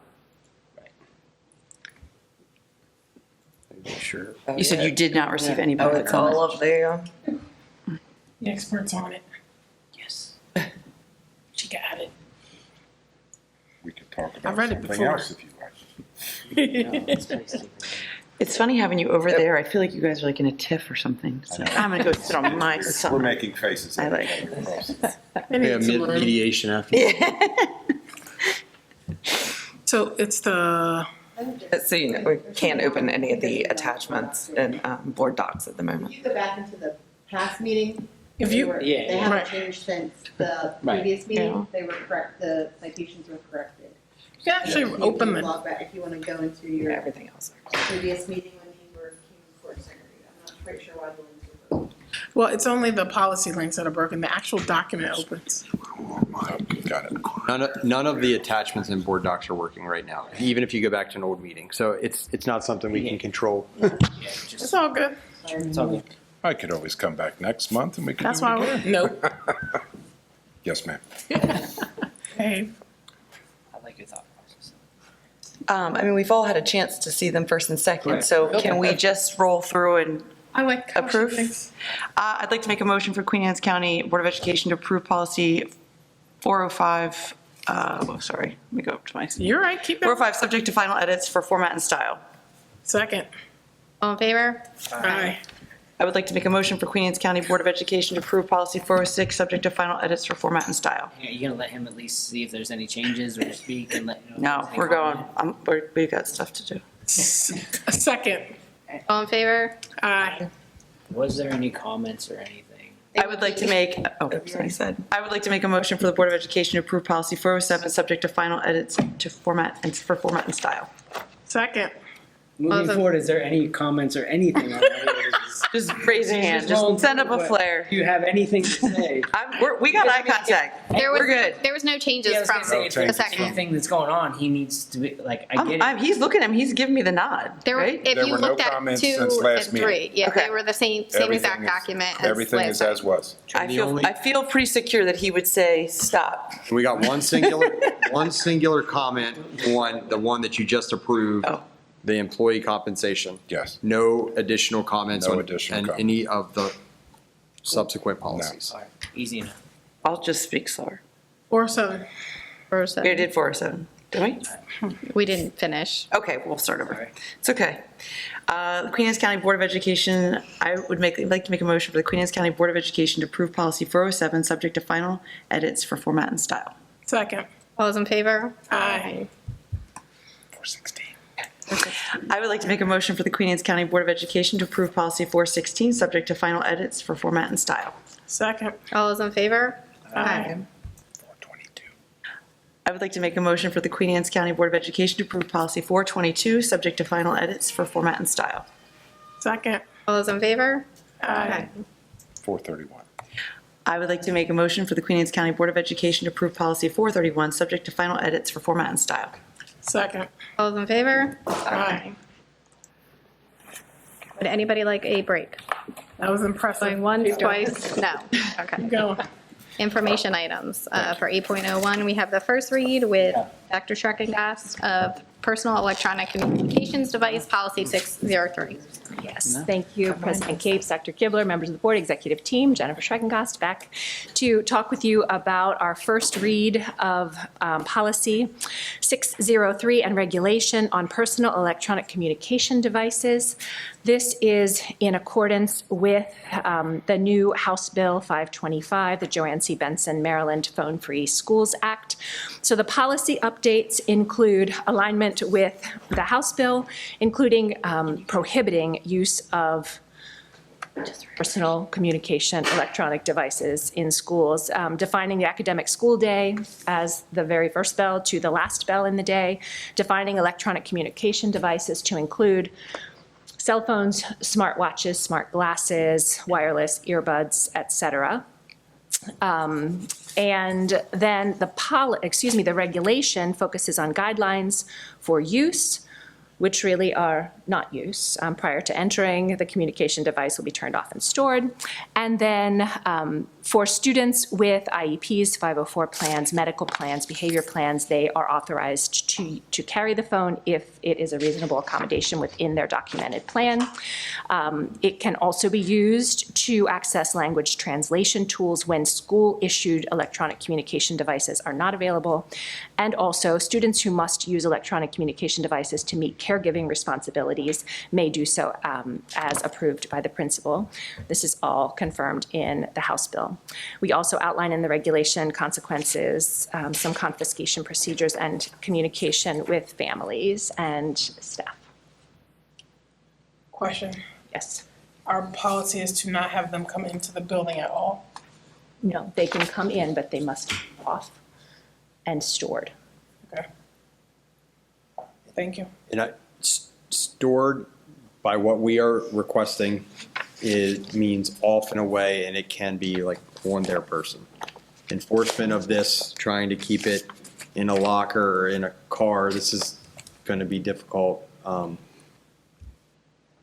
We think this is the best approach. So This is before because when is it is this what? we would be state doing also- this a year early. Is this what the state has said? Because I thought, okay, gotcha. So they can enter the building, they just have to be off. Yeah, they haven't put any restrictions on what not used, like on what it means to be not used necessarily. You know what I mean? Like how to store it. But this is what we feel is going to be best. And I'll be full disclosure. I have some friends that are in Anne Arundel County on the they're like this. And I was asking about how it was going with, and they said it's been fine. Like obviously in the beginning it was, but they did it on their own before the state did it, and they have. I think it's going to be different, and I think people are going to comment on this. But I think ultimately it's just going to be fine. I just think that if they can have it in the school and it just has to be off, it's a start. Is there something for students to read, sign, agree to understand? I don't know if they can sign or but like understand what the rules are. I mean, like they can say it, you can talk about it in homeroom or whatever. They have to. All kids have to sign the student policy handbook at the start of every school year. Something like that is going to be in the student handbook, so then they understand the repercussions that it could be confiscated, et cetera. And then, I mean, the parents should obviously know the scenario too, because I just trying to get ahead of the game because we already know there's going to be some conflict that's going to happen in the scenario, but. And I assure you, principals are already thinking about that. Yeah. They've been very involved in the development of this policy and regulation, and we have thought through the challenges that we're going to face and the amount of communication that's going to be required to get the support of families in the implementation of these. And I do have a question, just because I don't know. What, in the cases where there's like a 504 or an IEP, what would the need be to have a phone? Is it, I don't know. I can give the example of a medical plan. You know, a student with diabetes may use the cell phone to monitor blood sugar, and that would be an example. Translate tool is also another. Okay. Why did we put buses in there if we don't have to? I was just wondering, because we're not Why did we put it in? It is in there. It is. Yeah. That is our current policy does allow drivers to make that choice. Oh. And I understood that we wanted to continue to allow drivers to make that choice, but if we don't, then certainly I can make that adjustment. No, it just seems like the buses is included in the school policy. It doesn't seem like it's different. I guess that's. Carrie's Word docs is up. So you can see sorry. No, I'm saying I can't see that. Oh. She could have had hers own. She opened it already. We should have it down. Yes, I had already. To your point, that is, buses are not addressed in the House bill at all. Right. But I'm just looking at our current policy and regulation. And where making is it in the adjustments. policy that can you show me where the bus is? Oh, they define the public school property. Any Queen Anne's County public school grounds, building, and buses. It also states that it's from the first bell to the last bell. So when they're on the bus, that's outside of the bill schedule. Right. So if it's during the school hours, it would apply. Right. Okay.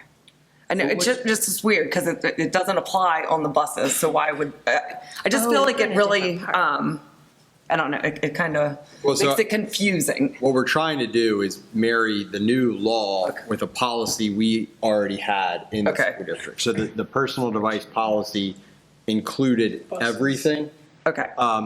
And so if the board would like, we could write a separate policy, or we could make the policy more explicit in differentiating that. That's great feedback, and we can bring something different in the second. Well, you mean like, so like if a student's on a field trip, right? Is that what you're talking about? No, they're allowed to use the bus, or they're allowed to use the bus. They're allowed to use their phone anytime on the bus. But you're talking about the whole rest of the policy just covers how they're not allowed to use it, not allowed to use social media. Are we telling the kids they can't use social media on the bus? Okay. So I guess that's what we can go back and look. Yeah, I mean, I don't know how everybody else feels. But it's still up to the bus driver. Like the bus driver can say to them, you can't have, like, right, they still have the discretion. Yes. Okay, that's what. Yeah, we that's just might what want to it's- separate how it works. I mean, just Sure. on the bus, anything goes. So Ms. Sutherland, is that the definition of public school property that is the issue, or the G under number 3? Yeah, I think it's just the public school property. I'm like, okay. And I'm not saying we don't need a guideline for the bus. I'm just. Right. If you refresh your browser, I think the attachments will load now. I did that and it didn't, but fingers crossed. Mine's working. Thanks. I mean, this policy is going to be hard enough as it is, so if we just make it very, very clear. I think if the parents are on board, it won't be. Well, that's the problem, is that I think the parents aren't going to want to be the bad guy to their kids, and so then the kids are going to want to. So I feel like the parents have to see the good in wanting to have the kids be on their phones less, to see the benefit of it, and I think that will help.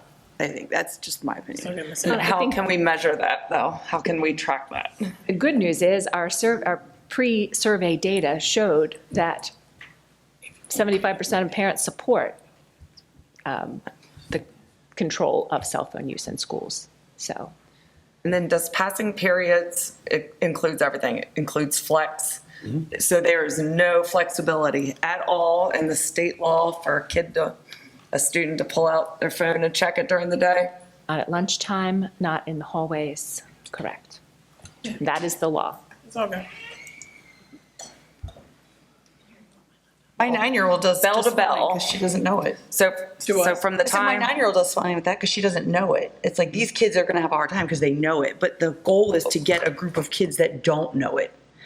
Yes, it's going to be uncomfortable for the high school kids currently because they know what it feels like, but I'm looking more for the ship that hasn't sailed yet. I'm thinking the elementary and the middle school kids that don't know what it's like to worry about not having it during the middle of the day. But they can use it until the first bell, and they can use it the second the last bell goes off. According to the definition of an Great, so academic we school. might want to look at that, because if we've got to tell the I think we should just, away all day, not the whole first bell, last bell. Like, As soon as you step foot in the school. I mean, otherwise we're telling the kids they can, or is it okay? Maybe it's okay to have it when you walk in the school, use it. I'm talking high schoolers, It's okay to use it when you first get there, but when the bell rings, that's when it goes away. This is our first read. We got a couple months to continue this. I do believe there will be a public comment. And there will be public comments. Okay, I'm just asking what do you guys think? These are good questions. I think they should have no phones whatsoever, so We can't do that. So, working with our guidelines. The only problem you do that, if you restrict them from having phones as soon as they step in, you might start getting a lot of students lingering outside, and then you might have an issue with students. So let them use it until that bell. I think that we're getting lost in the minutia here. I just feel like the day that the academic day starts until it ends, I think is the day. Like, I just feel like we're getting lost in like all the minutia. Yeah, I just feel like This is also year one. Remember, we're going a year early. So it's going to be a trial and error this first year until it actually has to be implemented by the state. So I think the bell to bell gives us explicit timing of when we are going to be expected to enforce this. I don't think we want our administrative staff out in the bus loop waiting. That's what I fear. But it is just going to be, it's going to be different. They can all have them in the morning, and then that's it. But it allows that bell to ring at the end of the day. Mom, Dad, practice got canceled, hop on the bus, I'm going to be home. Things like that. Can you imagine when they turn their phones back on at the end of the day? What I would just say, Mr. Dreyer brought it up, we're doing this a year ahead. So I'll remind the board and the public watching, regardless of what we do over the next 3 months when we go to and pass this and enact it for next school year, MSDE will likely produce a guidance model policy for us to follow. We will probably be looking at this with some small edits next year. Who knows, maybe we get it completely right. That would be great. But it'll have something, I'm sure, little edits, which is fine and good. Mr. Harding and I have been talking about this a lot. I think every time we talk about other issues, we seem to hit on cell phones at least a little bit, even just today, who's here. And he wants to know, he's ready to start letting the community know what's coming. And so what we talked about today was he's got a freshman meetup tomorrow night we're not going to make a big announcement about this tomorrow, but yet if parents or students are questioning it, we're going to go ahead and hit it head on with what's coming. And then I know all the schools are eager when this passes, well, when it goes to a vote, and I'm assuming passes in August, they will start their messaging that next day to start getting people, students, families ready for what the expectation is going to be. When we have the back to school night, the meet and greets with new teacher returning week, we'll be having that messaging, like you all said, with signing the student parent handbook. So the schools are ready to go and actively thinking about this and have been. And So the 8th grade's going into 9th grade. They don't currently have them. so this really, will be you've got 3 years of students that Am I allowed to ask Mr. Harding a question? I would just ask that he come to the microphone if he's willing to take questions. Principal Harding. I have a quick question that you hit briefly about practices or an extracurricular activity being canceled. In saying that, if they don't have their phone to allow their parents to know, can we set up a system where the school says, hey, the basketball team canceled practice or whatever? And we can school blast out an messenger. email to all of the parents so that they know, since they might not be getting it till the very end of the school day, it might just allow us to give them a notification earlier than, because the student's no longer. Coaches have different communication systems.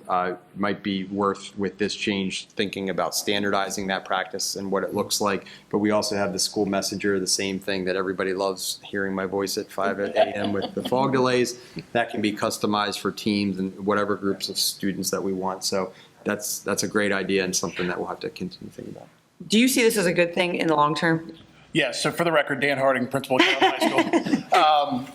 Yes. It's going to be hard. Yeah, but it'll be some time up front. I do think the community's going to probably need the most impact. I've been at Caroline High School, I think July starts my 15th year, and so really that predates the majority of cell phones when it was a big deal if a kid had a cell phone on them. We did confiscate it, but now the iPhone's out and many things have changed since then. So I do think, the managers at the local restaurants and those different areas where, if a shift change happens, they're just right now used to being able to text a student and get a response. That's just going to change. And so whether we go back to writing more, phone messages or emails, and our students are going to have to, and our parents, and myself included, will have to get better with email or some sort of, we've been talking about it ever since this idea popped up. I think ultimately having less distracted students is what we want. Right. And then trying to fit that in and not, spend all day on this. But I think it can be done. I think the messaging is important that, hey, we are doing this. And then implementation, I've already started talking with our staff about, okay, this is going to have to be if you see it, here's what happens. And then it's a matter, for the record, right now the plan would be an administrator would come to the classroom, and if it had to be confiscated, it would be done by an administrator. So the teacher simply identifies it, probably issues a warning on the first one, and then after the administration would get involved. Because I don't want teachers taking education time to, police cell phones. But I think if it's done well and it's done right, after the first, might be a month, but once they realize we're serious, it'll be okay. But it'll be a big change. It is, as a father of, now my youngest has graduated, but if I knew she was not in class, if she was doing one thing or another, I would text. So so it's going to be a learning curve for everybody. Yeah. And I also, while I'm here, I think the other piece to consider is what does it look like now for our staff, myself included, for our usage of cell phones to include smartwatches and different things. I know we have a different job, but the kids do look at us as role models, so we have to look at that as well. That's all. And one thing I want to add just to the conversation, especially with some of the coaches and some of the teams on the high school level, I know that some of them, I'm not saying all of them, but there are a few coaches that use certain social media platforms to communicate with the team. Is that strongly advised against? Would this? I think with Josh Combs and our technology department, we have to look to see what we can allow to have pop up on, not just to the parents, but also the kids. And so we have a wonderful app at Ken Island. I think Queen Anne's was going to adopt it for our athletes. It's now currently an app on the phone, but I can only imagine that would have to be able to be used with their Chromebooks. And so as long as they can get that message, hey, and it's really things like tennis, last minute things where one storm will make a difference. Otherwise, most of those decisions can be made an hour or more in advance to give plenty of notice. a sport like tennis or an event like that, one thunderstorm at 2:25 could wreck practice, but there aren't many like that. Any other questions? I just wanted to ask, what do you, I mean, I think it would be a lot easier if it came from the students too, you know, like have them work on the campaign. I guess we don't have much school time left, but, you know, phones away all day and work on that, you know. Yeah, just a thought.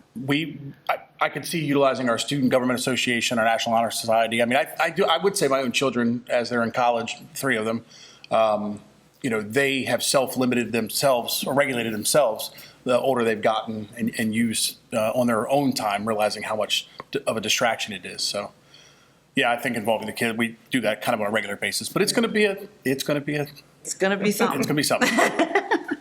So. Thank you. Yep. Glad you were here. Yeah, I almost left, so I'm glad I stayed. Thank you. Thank you. All right, everybody done with questions? Next up, we have Matt Evans with 8.02, second read of policy 206, automated external defibrillators. Good evening again. For the record, my name is Matt Evans, Supervisor of Student Services. I have 2 policies for the second read tonight. The first one is number 206, automated external defibrillators, or AEDs. Again, it was a total rewrite from the 2009 policy and complies with Comar, Maryland statutes, and MSD guidance. We project that the fiscal impact would be $15,000 a year, and that's for maintenance and replacement. There's been no public comment as of today. Any questions? The next policy is policy 533, Sun Safety. There were no changes to the policy from 2019, but the regulation we did add letter E, which was employees may assist students with sunscreen application with parent guardian authorization. And I did get clarification that really comes out from either the nurse or in school messenger or from the school that, one, they have to provide their own sunscreen, and if they need assistance, then they would need to write a letter stating as such. There have been no public comment on this policy as well. Any questions? Didn't we get a comment on this one? I thought somebody was talking about this is one more thing teachers would have to do, right? There's something to do with that. But this was more if a child needs it and didn't have it, the ability to do so. Is this like administering Tylenol or cough drop? Or we don't provide sunscreen. We don't stock it or provide it. But like if a child has it in the bag, is that what we're? Right. Okay. Correct, yes.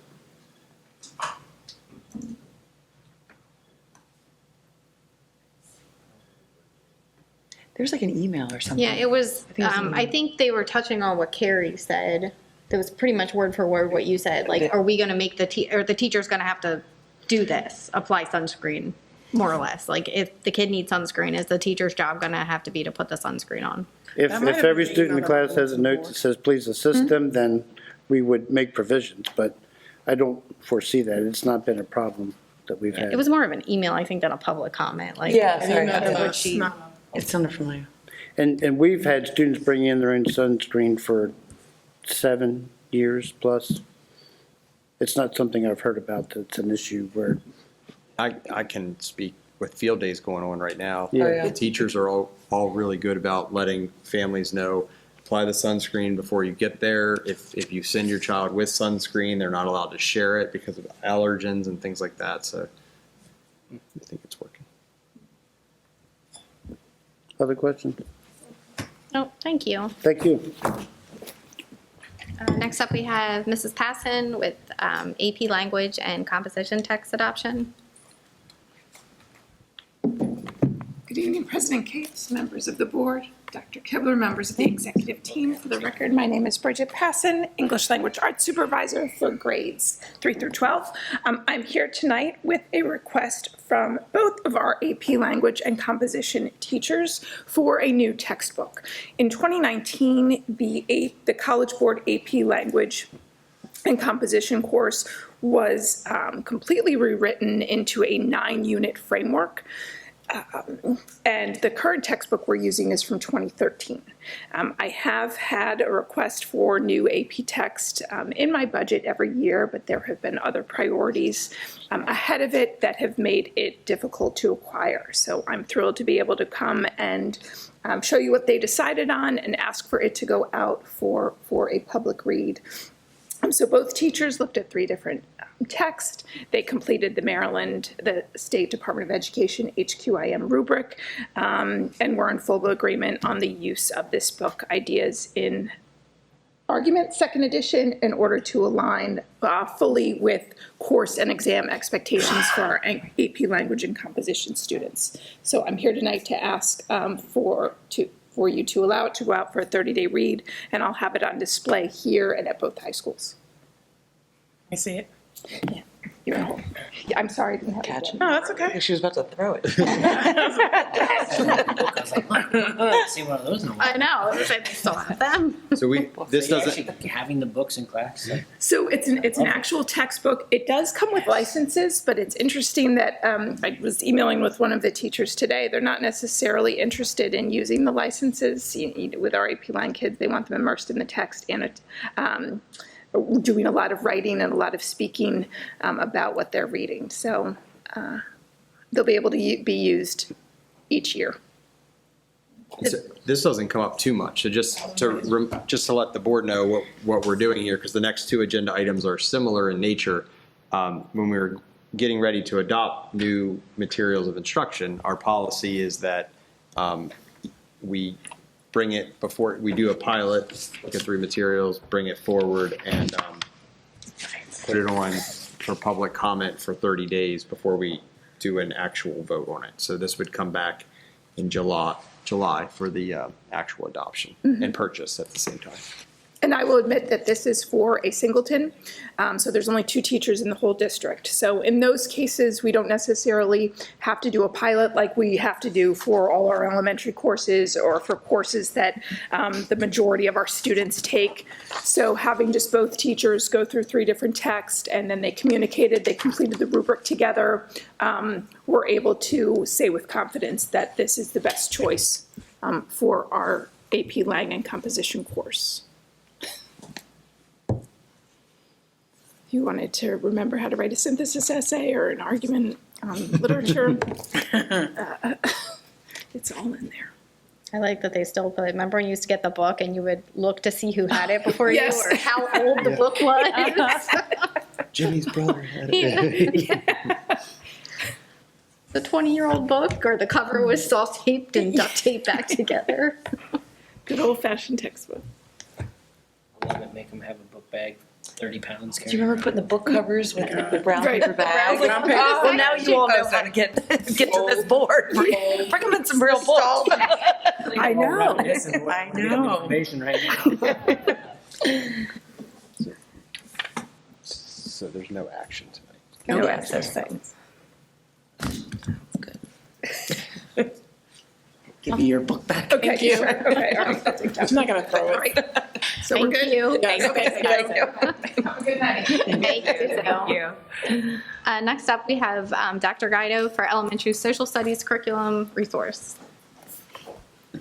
Patiently waiting back there. Yes. President Capes, Dr. Kibler, members of the executive board, exec team. My name is Darren Guido, supervisor of instruction in the areas of social studies, world languages, service learning, and multilingual learners. Tonight, I bring before the board for informational purposes a 6-year purchase of Gibbs Smith Education's K-5 social studies curriculum resource. This purchase will include online access and hard copies of the teacher editions, textbooks for students in grades K-5, in grades 1 to 5, as well as online access for students in grades 4 and 5. Kindergarten teachers in the pilot their kids struggled with the size of the textbooks. So when I spoke with them, they were okay with not having textbooks for the students because they can project the information. The students end up at the carpet anyway, so they can project all the information. So we don't need the textbooks in kindergarten. And anything that the students are going to produce and write on, teachers can print that out and make that available to the students. I do want to thank and acknowledge the 30 teachers who participated in at least one of our pilots this year. Without their willingness to explore a new resource, I wouldn't be here tonight. I also want to thank the parents who took time to review the resources online and provide some feedback to us as well. One of the third grade teachers said, "We love it. Students are engaged and excited about the materials presented. It's simple to plan," even though she didn't have the teacher edition hard copy in hand. The materials presented at a grade appropriate level, and the activities are engaging. And a fourth grade parent shared with me, overall, Gibbs Smith provides a strong, content-rich foundation in social studies that aligns well with Maryland standards. It helps build students' background knowledge in history, civics, and culture in a clear and structured way, which is especially important alongside our reading series, HMH Into Reading, as it helps fill gaps in content, cumulative content knowledge. The materials are age-appropriate, include diverse perspectives, and support student understanding. While teachers may want to add more inquiry and discussion, the curriculum offers a solid and reliable base for social studies instruction. Gibbs Smith Education provides a vertically aligned, literacy-supported, Maryland-focused curriculum resource. In each grade, students engage with inquiry-based resources that support their exploration of civics, economics, geography, and history, and it will prepare them for success as they matriculate into middle school. Gibbs Smith Education resources were created with the Maryland Social Studies frameworks in mind. Total purchase is quite large. However, it can be made over the course of 6 years. We will have to purchase the textbooks up front, and then each year we'll purchase that online portion of it. Very nice. Happy to answer any questions. Big cost, but I would also say 6 years, and it's roughly over 3,000 students using it every year. Right. And the majority is textbooks, so this could carry on beyond those 6 years.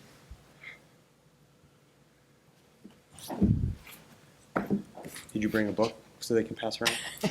I don't have a book. Oh, my I can give it to you. I can give you online access to review, however. A cupcake. But it will. They will be. The materials will be here for display if anybody wants to come and see. Yeah, we can make sure that we have. So we have textbooks in our pilot. We had textbooks in grades K to 3, and then 4th and 5th grade we only gave them online access, and it showed that kids need textbooks in 4th and 5th grade.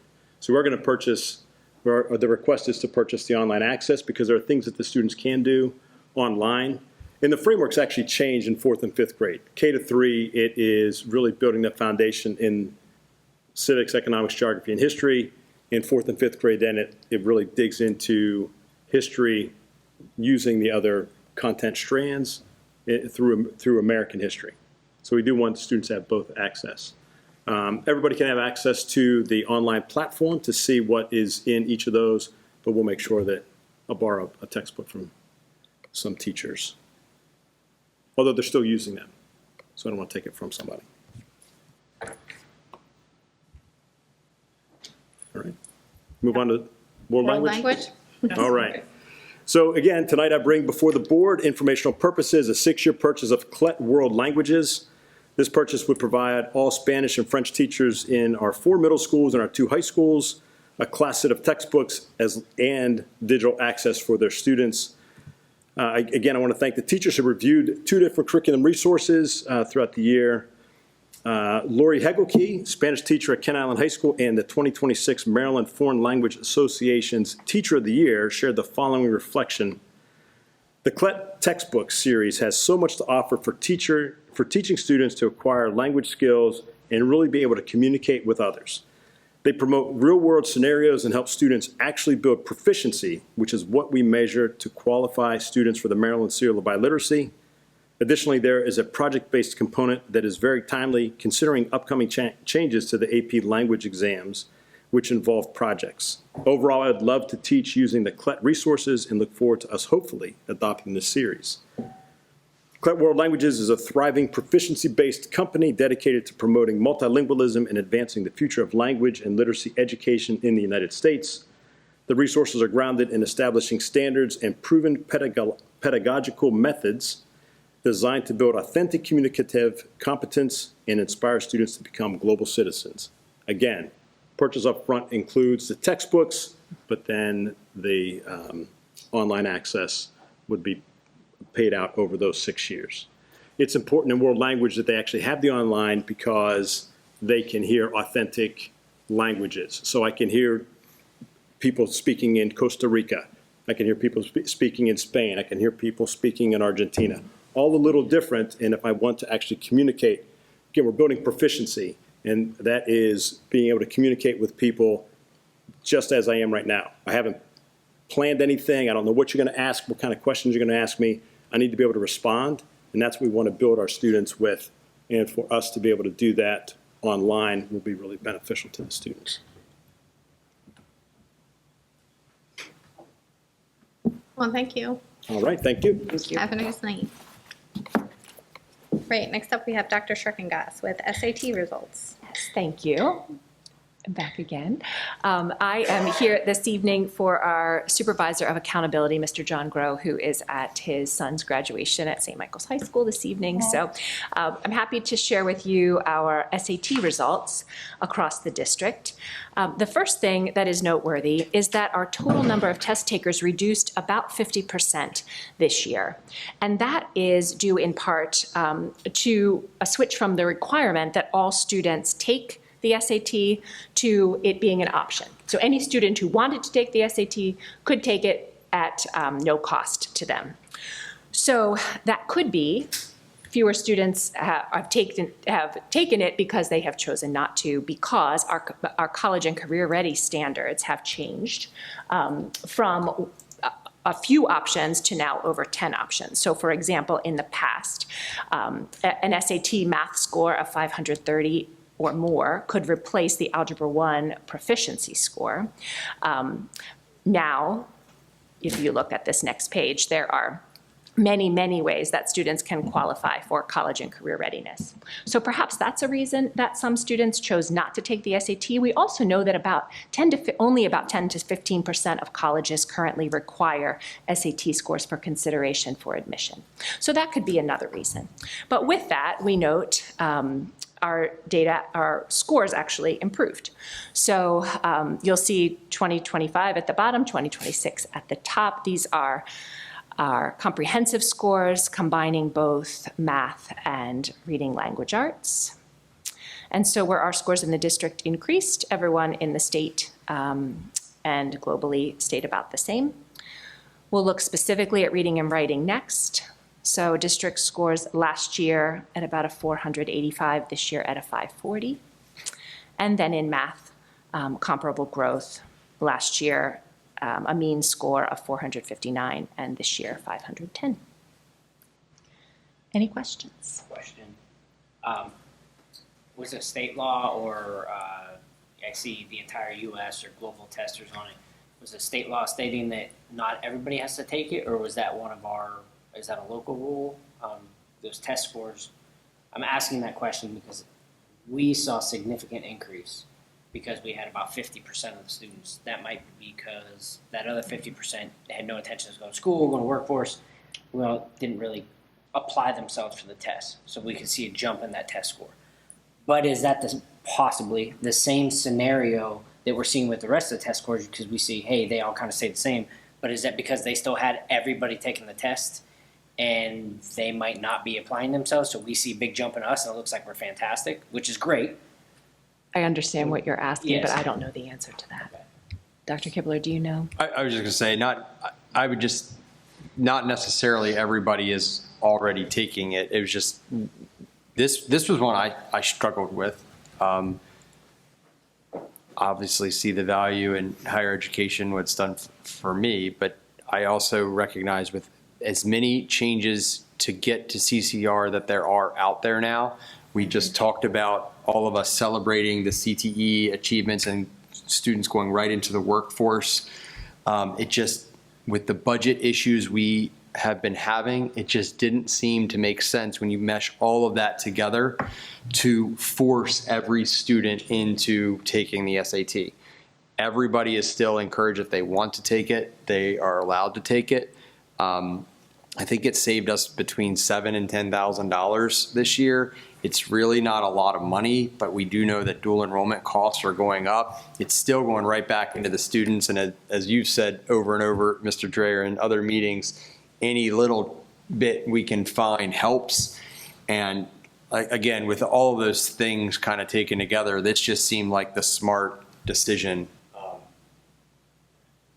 So, And having 3 kids now going through college, like I've got one that just graduated, one that's in it, and one that's going in it. It's like they aren't really using SAT scores as much anymore. Like it's a barometer, but it's not a criteria for acceptance. I was just asking because I was looking at the numbers, and it's fantastic seeing our numbers jump, and I'm excited over that scenario. I was just curious if maybe we're doing something different than other counties. I just wasn't sure if how. I'm not trying to say it's a bad thing, but how those numbers might be skewed. I was just trying for my own knowledge or our knowledge, because if we're doing something and they are in the same boat as us, that's fantastic. We should have a kudos for our school. Granted, we're seeing the increase, but I was just wondering if that was a state thing, but you said it was a county thing, saving money, which is fantastic. I get both sides of it, and we shouldn't be forcing students to take the SATs if they don't want to. We should guide them, of course. But yeah, I'm just curious of those numbers, because especially with the state and where we stand, if that was the case, trying to see where we're at. That's a great question. I would expect that trend to now stay level.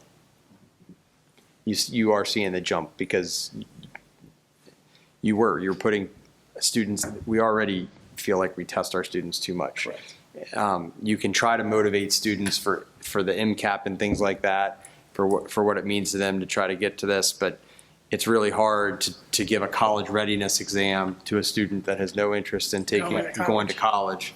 How do you motivate that student? It's difficult. Yeah. Doesn't mean it can't be done, obviously, but yeah. And we do know, we know that in Queen Anne's County, we usually perform better than the rest of the state. Our data shows that regardless. So I'm not surprised to see the higher numbers. Had to throw that in, Dr. Knoll. Other questions? All right, thank you. Up we have Mr. Watkins for expense sheets and operating budget discussion. Third time's the charm. Look at that year to date. I like that it's under, right? So tonight, we're going to first start with our fiscal year 26 budget review. And as always, it is on board docs. I'd like to take a minute and remind us that we're still spending the money well. Everything is trending the way it should be trending. We're getting towards the end of fiscal year 26, but there's still lots to do. So we'll spend June spending down, and then July is the period 13 of the fiscal year. So that's when you pay all the bills from June and kind of finish up the work. Our auditors already met with us, and we started to review the procedures and all the things that we're going to do for our audited financial statements. Of course, on that audit, we go over the operating budget, the capital budget, the food service budget, and then we'll also review the restricted funds in the single audit. So, so far, so good. And do you guys have any questions about fiscal year 26? Let's jump into 27. So tonight, we are going to talk through the updates to our draft fiscal year 27 budget. As you know, the county is still working on their budget, and we're expecting to see next week their final struck budget, which will give us our final allocation to inform our budget. And then we come back together on June 17th, and at that point, we present an updated budget book. In that updated budget book, we talk through the operating budget, the adjustments to the food service budget, and the already approved capital improvement budget. And then we'll take a vote that day, hopefully, and get through that. Couple updates that we can share that we do know. We did receive the final state aid audit, and there was some reductions to Queen Anne's County Public Schools as a part of that file. So overall, we saw a reduction of $120,301 to our state aid.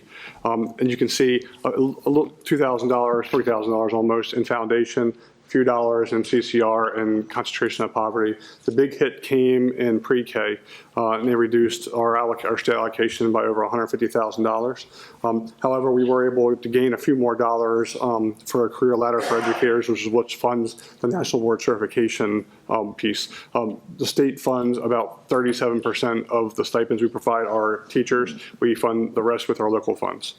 In the pre-K world, the reduction came to how, it really was a legislative decision at the very end of the legislative session, and it really came to how are they counting the students. They didn't really change the number in the allocation, they just changed really how they're counting the students to get there.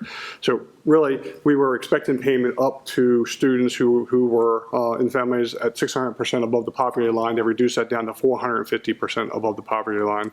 And they did not identify students that were identified as multilingual or special education as tier 1. So in the grand scheme of things, we saw a reduction of students that were added to the calculation in our formula. That doesn't mean we have less students. It didn't change the program we're offering to our students next year. It just changed how much money we're going to get for it. Yeah, did that change in the blueprint at all, or is it still the same No, mandate? that's what the problem Fantastic. is. Awesome. Yep. So we offered enrollment slots to these students expecting to get payment for those students. We are being told now that we won't. That's roughly 8 to 10 of the students. I would have to go back and look at the actual per pupil funding and because it's scaled, when you get into that over the tier 1, we're obviously keeping those students in our classes this year. We're not saying, hey, we're not getting money for you now, bye-bye.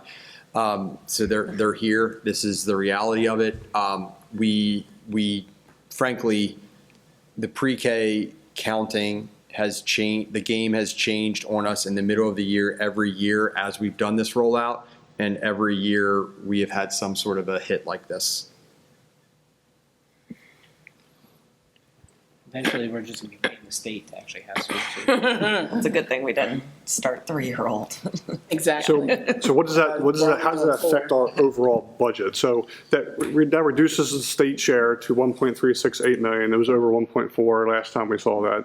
Right now the county has allocated $8.7 million to us over our last year's allocation, which brings our total revenue increase in the current budget book to $10.068 million. We originally, in our budget book, the way it's written right now, it's still sitting at 13.379 million as the total request. When you subtract the total revenue increase, that still leaves $3.3 million that needs to be adjusted in our budget book going forward. Dr. Kibler's going to hop in. If you go back to that slide, just to make sure everybody, I just want to hit this one again. So the budget that I put forward that you all adopted meant that we needed an increase to this year's current operating budget of that $13.3 million. We have only to date received that $10 million between the county, and we are thankful for what the county's given us, which gets us to that $3.3 million gap. We are going to go into a little bit of good news on the next. I just want to make sure everybody understands where we're at. It's why when we've done the budget hearings, we were asking for additional funding because we were trying to close that $3 million gap. So the good news about where we sit right now, with the increase or the amount that we've gotten from the state and above maintenance of effort from the county commissioners, that they did not have to do, that 8.7 million more than they gave us last year. Again, that covers everything to maintain the current program that we have. So that's all of the staffing levels, everything that's happening in the schools right now gets to continue next year. No talks of cutting positions, no talks of furloughs. We have also received great news. And I'm going to be honest, I've been frankly sitting on this until we saw a hard number. We projected an increase of 10% for health insurance. It's actually coming in at only 4%.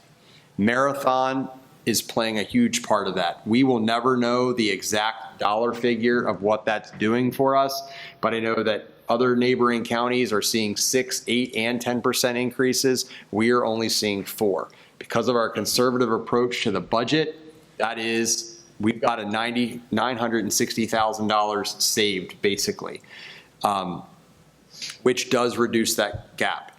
I do not anticipate the county commissioners rolling back their allocation to us, which is great, which means that we can now reallocate that $960,000. So the additional funding that we were already given above maintenance of effort, that 8.7 plus this 9.6, it reduces that 3.3 down to 2.3, basically giving us $1 million to play with. If you're thinking about the budget book, because I'm kind of a visual person, and I know that we're talking $130 million, $140 million budget. These are big numbers. That's why we have these summary pages at the front. What the commissioners gave us originally already covers that cost to maintain page. What we're saying now with this health insurance, we've got roughly $1 million to go on the additions that I was proposing. Now, it was over $3 million, but we have $1 million. What I'd like to talk about is where I would like to see that going. It's not just me personally. This is in consultation with the executive team, as well as Dr. Schreckengoss and I have been on our last round of school visits, talking with supervisors. What we'd like to do right now is, maybe we have this out of order. We've already talked about it. I want to make sure that every school has the same program. So the column on the right, putting the counselor back at Church Hill, putting the Spanish teacher back at Mattapique Middle School, and a computer lab assistant at Bayside, so that all schools have the same offerings. We already talked about doing that. And we're hiring for those positions. This insurance piece now is going to allow us to do the left column, adding those other 10 positions, 5 additional reading specialists, 1 math specialist, and 4 teacher specialists at the middle school level. That is in addition to what we currently have. So if we move forward with this, what that will give us, we have 3 reading specialists, 3 math specialists currently. Adding this will put a reading specialist assigned to every elementary school. Yes. It will put a math specialist, instead of covering 4 schools, multiple elementary schools and a middle school, they would be able to go back and forth for just 2 schools. Every math specialist would be assigned 2 elementary schools. You can think of that natural breakdown. Church Hill, Sudlersville Elementary. That's just initial thinking. Right here in Centerville, Kennard, Centerville Elementary School, same way on the island, Bayside, Ken Island Elementary School, Graysonville, Mattapique Elementary School. We'll talk about what that would look like. That's just first kind of shot at that. This is not going as far as what the proposal was in the budget book. Dr. Schreckengoss and I feel like at the middle school level, what we'd like to do, instead of having a specialist specialize in either reading and math, we would allocate a teacher specialist to the middle schools whose job would be to kind of work on data for all of this, supported by our supervisors. Like we talked about, that one supervisor position that we reinstated in the district that we hired for last month is taking some of the responsibilities away from our math supervisor and our English supervisor, so they can be focused just on that content, and so that each middle school would get a specialist as well. I'm really excited about this, and I really feel strongly about this, and I'm happy to answer any questions. The proposal. With you all are voting on this budget in 2 weeks. We are going to still push in the next week with our county commissioners for extra funding to go further on the addition page. What I would like to do right now, knowing that we have this $1 million of insurance, I would like Dr. Knoll and his team, with help of Dr. Schreckengoss and her team, to go ahead and post the positions on the left.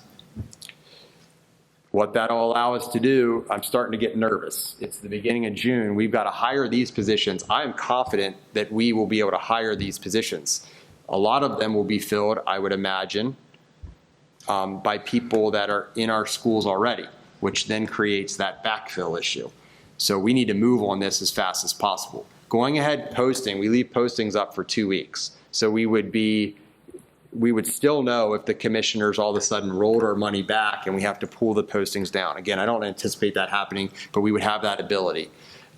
It still allows, interviews wouldn't even take place until after you all vote on the proposed budget that we will bring back new to reflect all of this that we're doing. So the commissioners will strike their budget officially next Tuesday night. You will see an updated budget book with all of this in it on the 17th. But we want your feedback tonight to move forward on all of that. Yes? Yes. Yes. Yay. Oh, that's great. It's a big I win wanna- for our district. Fantastic. I want to. Sure. That's so wonderful. So I'm extremely excited for this. I'm never completely satisfied. As I talk about what we would do with additional funding, the commissioners have been extremely generous to us. 10% increase over what they gave us last year, roughly. Correct, Mr. Watkins? 10.5. 10.5%. That is unique, and I would venture to say, without having a number in front of me right now, most likely the biggest increase that any other district is getting in the state. That is to be celebrated for us.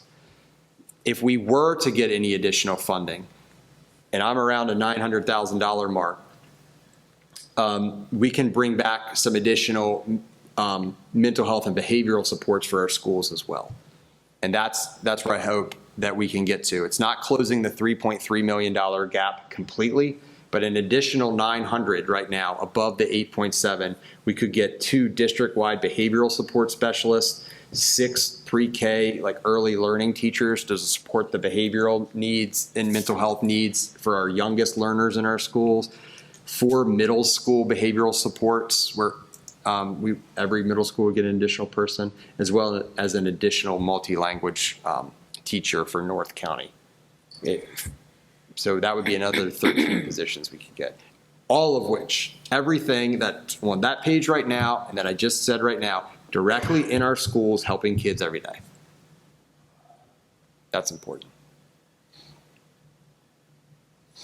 And take any feedback on that too. Sorry, I need a soapbox to stand. Oh gosh, it's great. It's good news. Do you guys have any questions we can answer? So I just want to reiterate what we're doing on the 17th. So if the number stays as the number stays right now, you will see an updated budget book reflecting what that chart is. So this page will be scaled back on the additions because we will be voting on the official budget at that point. On the 17th, it'll be one package. We're not going to ask to vote on the 3 separate. We're going to vote on the 27 budget, which is going to include operating, food service, capital improvement. And we can talk about all of them individually, but that's what we'll be doing on the 27th. The biggest change you're going to see is to the operating budget, now officially making those changes that we've been talking about over the past couple months. Is that That's correct. It's going to reflect whatever the final allocation comes in, and we'll take the money and stretch it as far as we can to balance the budget and get as many of the resources that we need in place. Fantastic. Get those reading specialists back in the schools.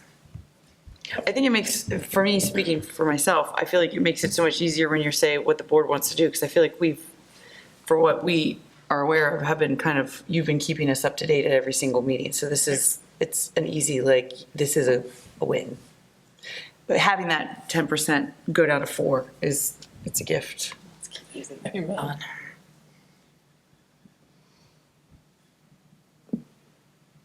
Oh, we need it, right? Thank you, guys. Thank you. Got some work to do, Dr. Knoll. I'm excited about this one. You too, Dr. Schreckengoss. Job description. We're on it. Let's do it. Matt, there's nobody signed up, right, to give public comment? Is there any additional public comment? No. We got a huge crowd out there. All right. All right, future meetings and events.